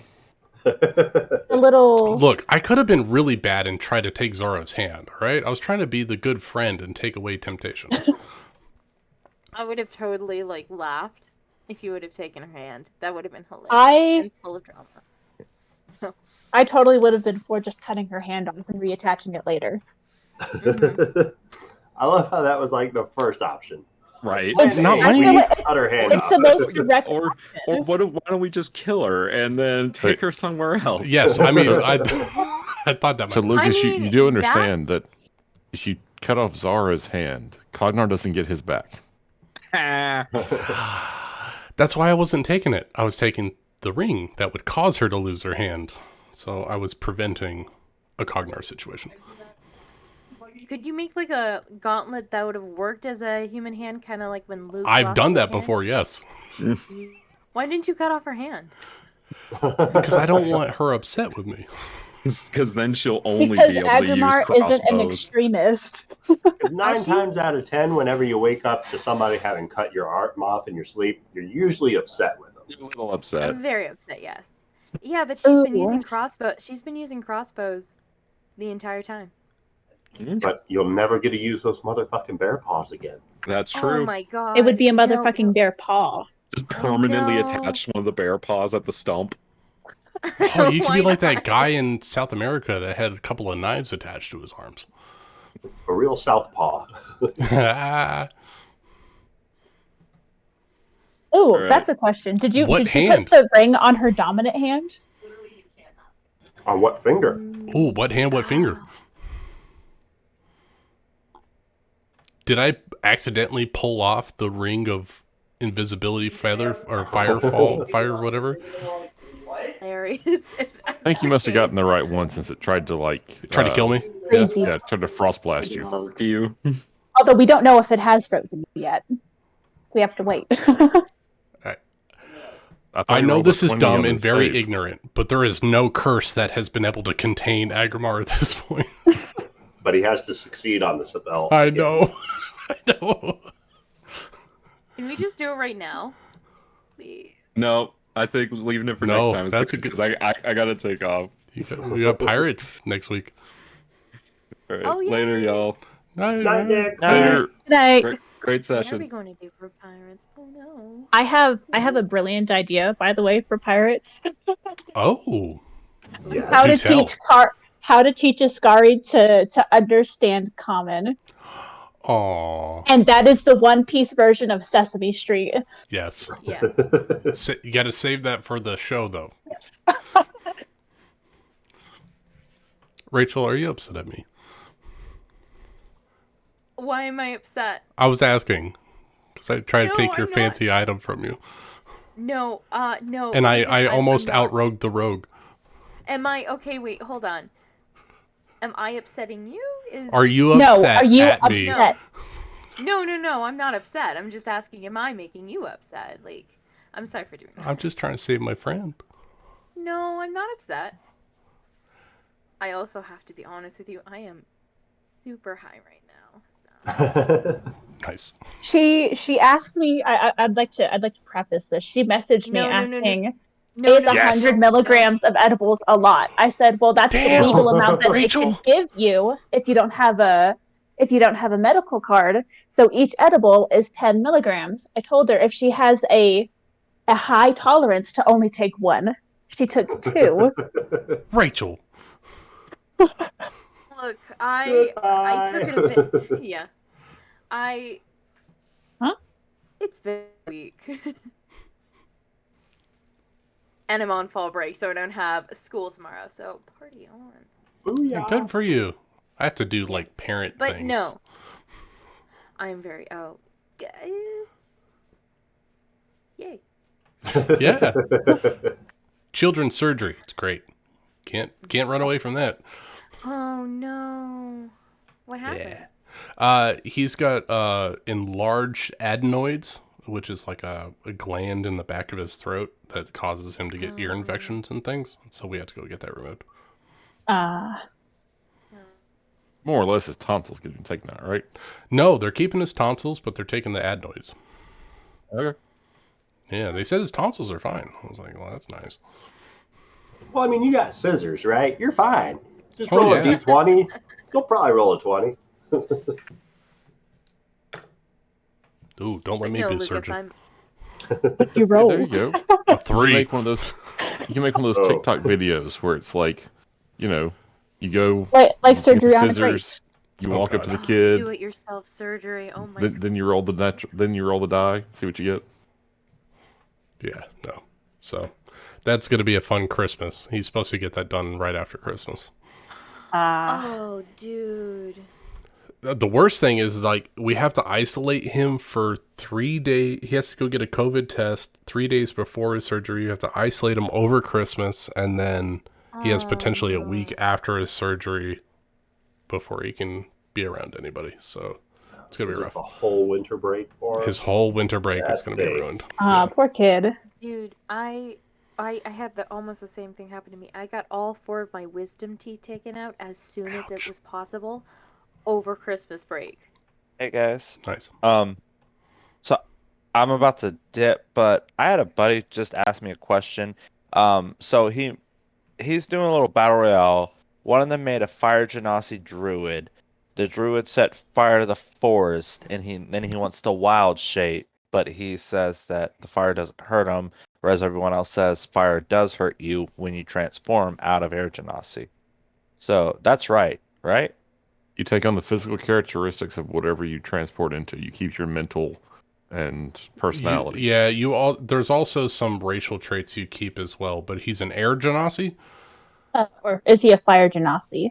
Fire genasi.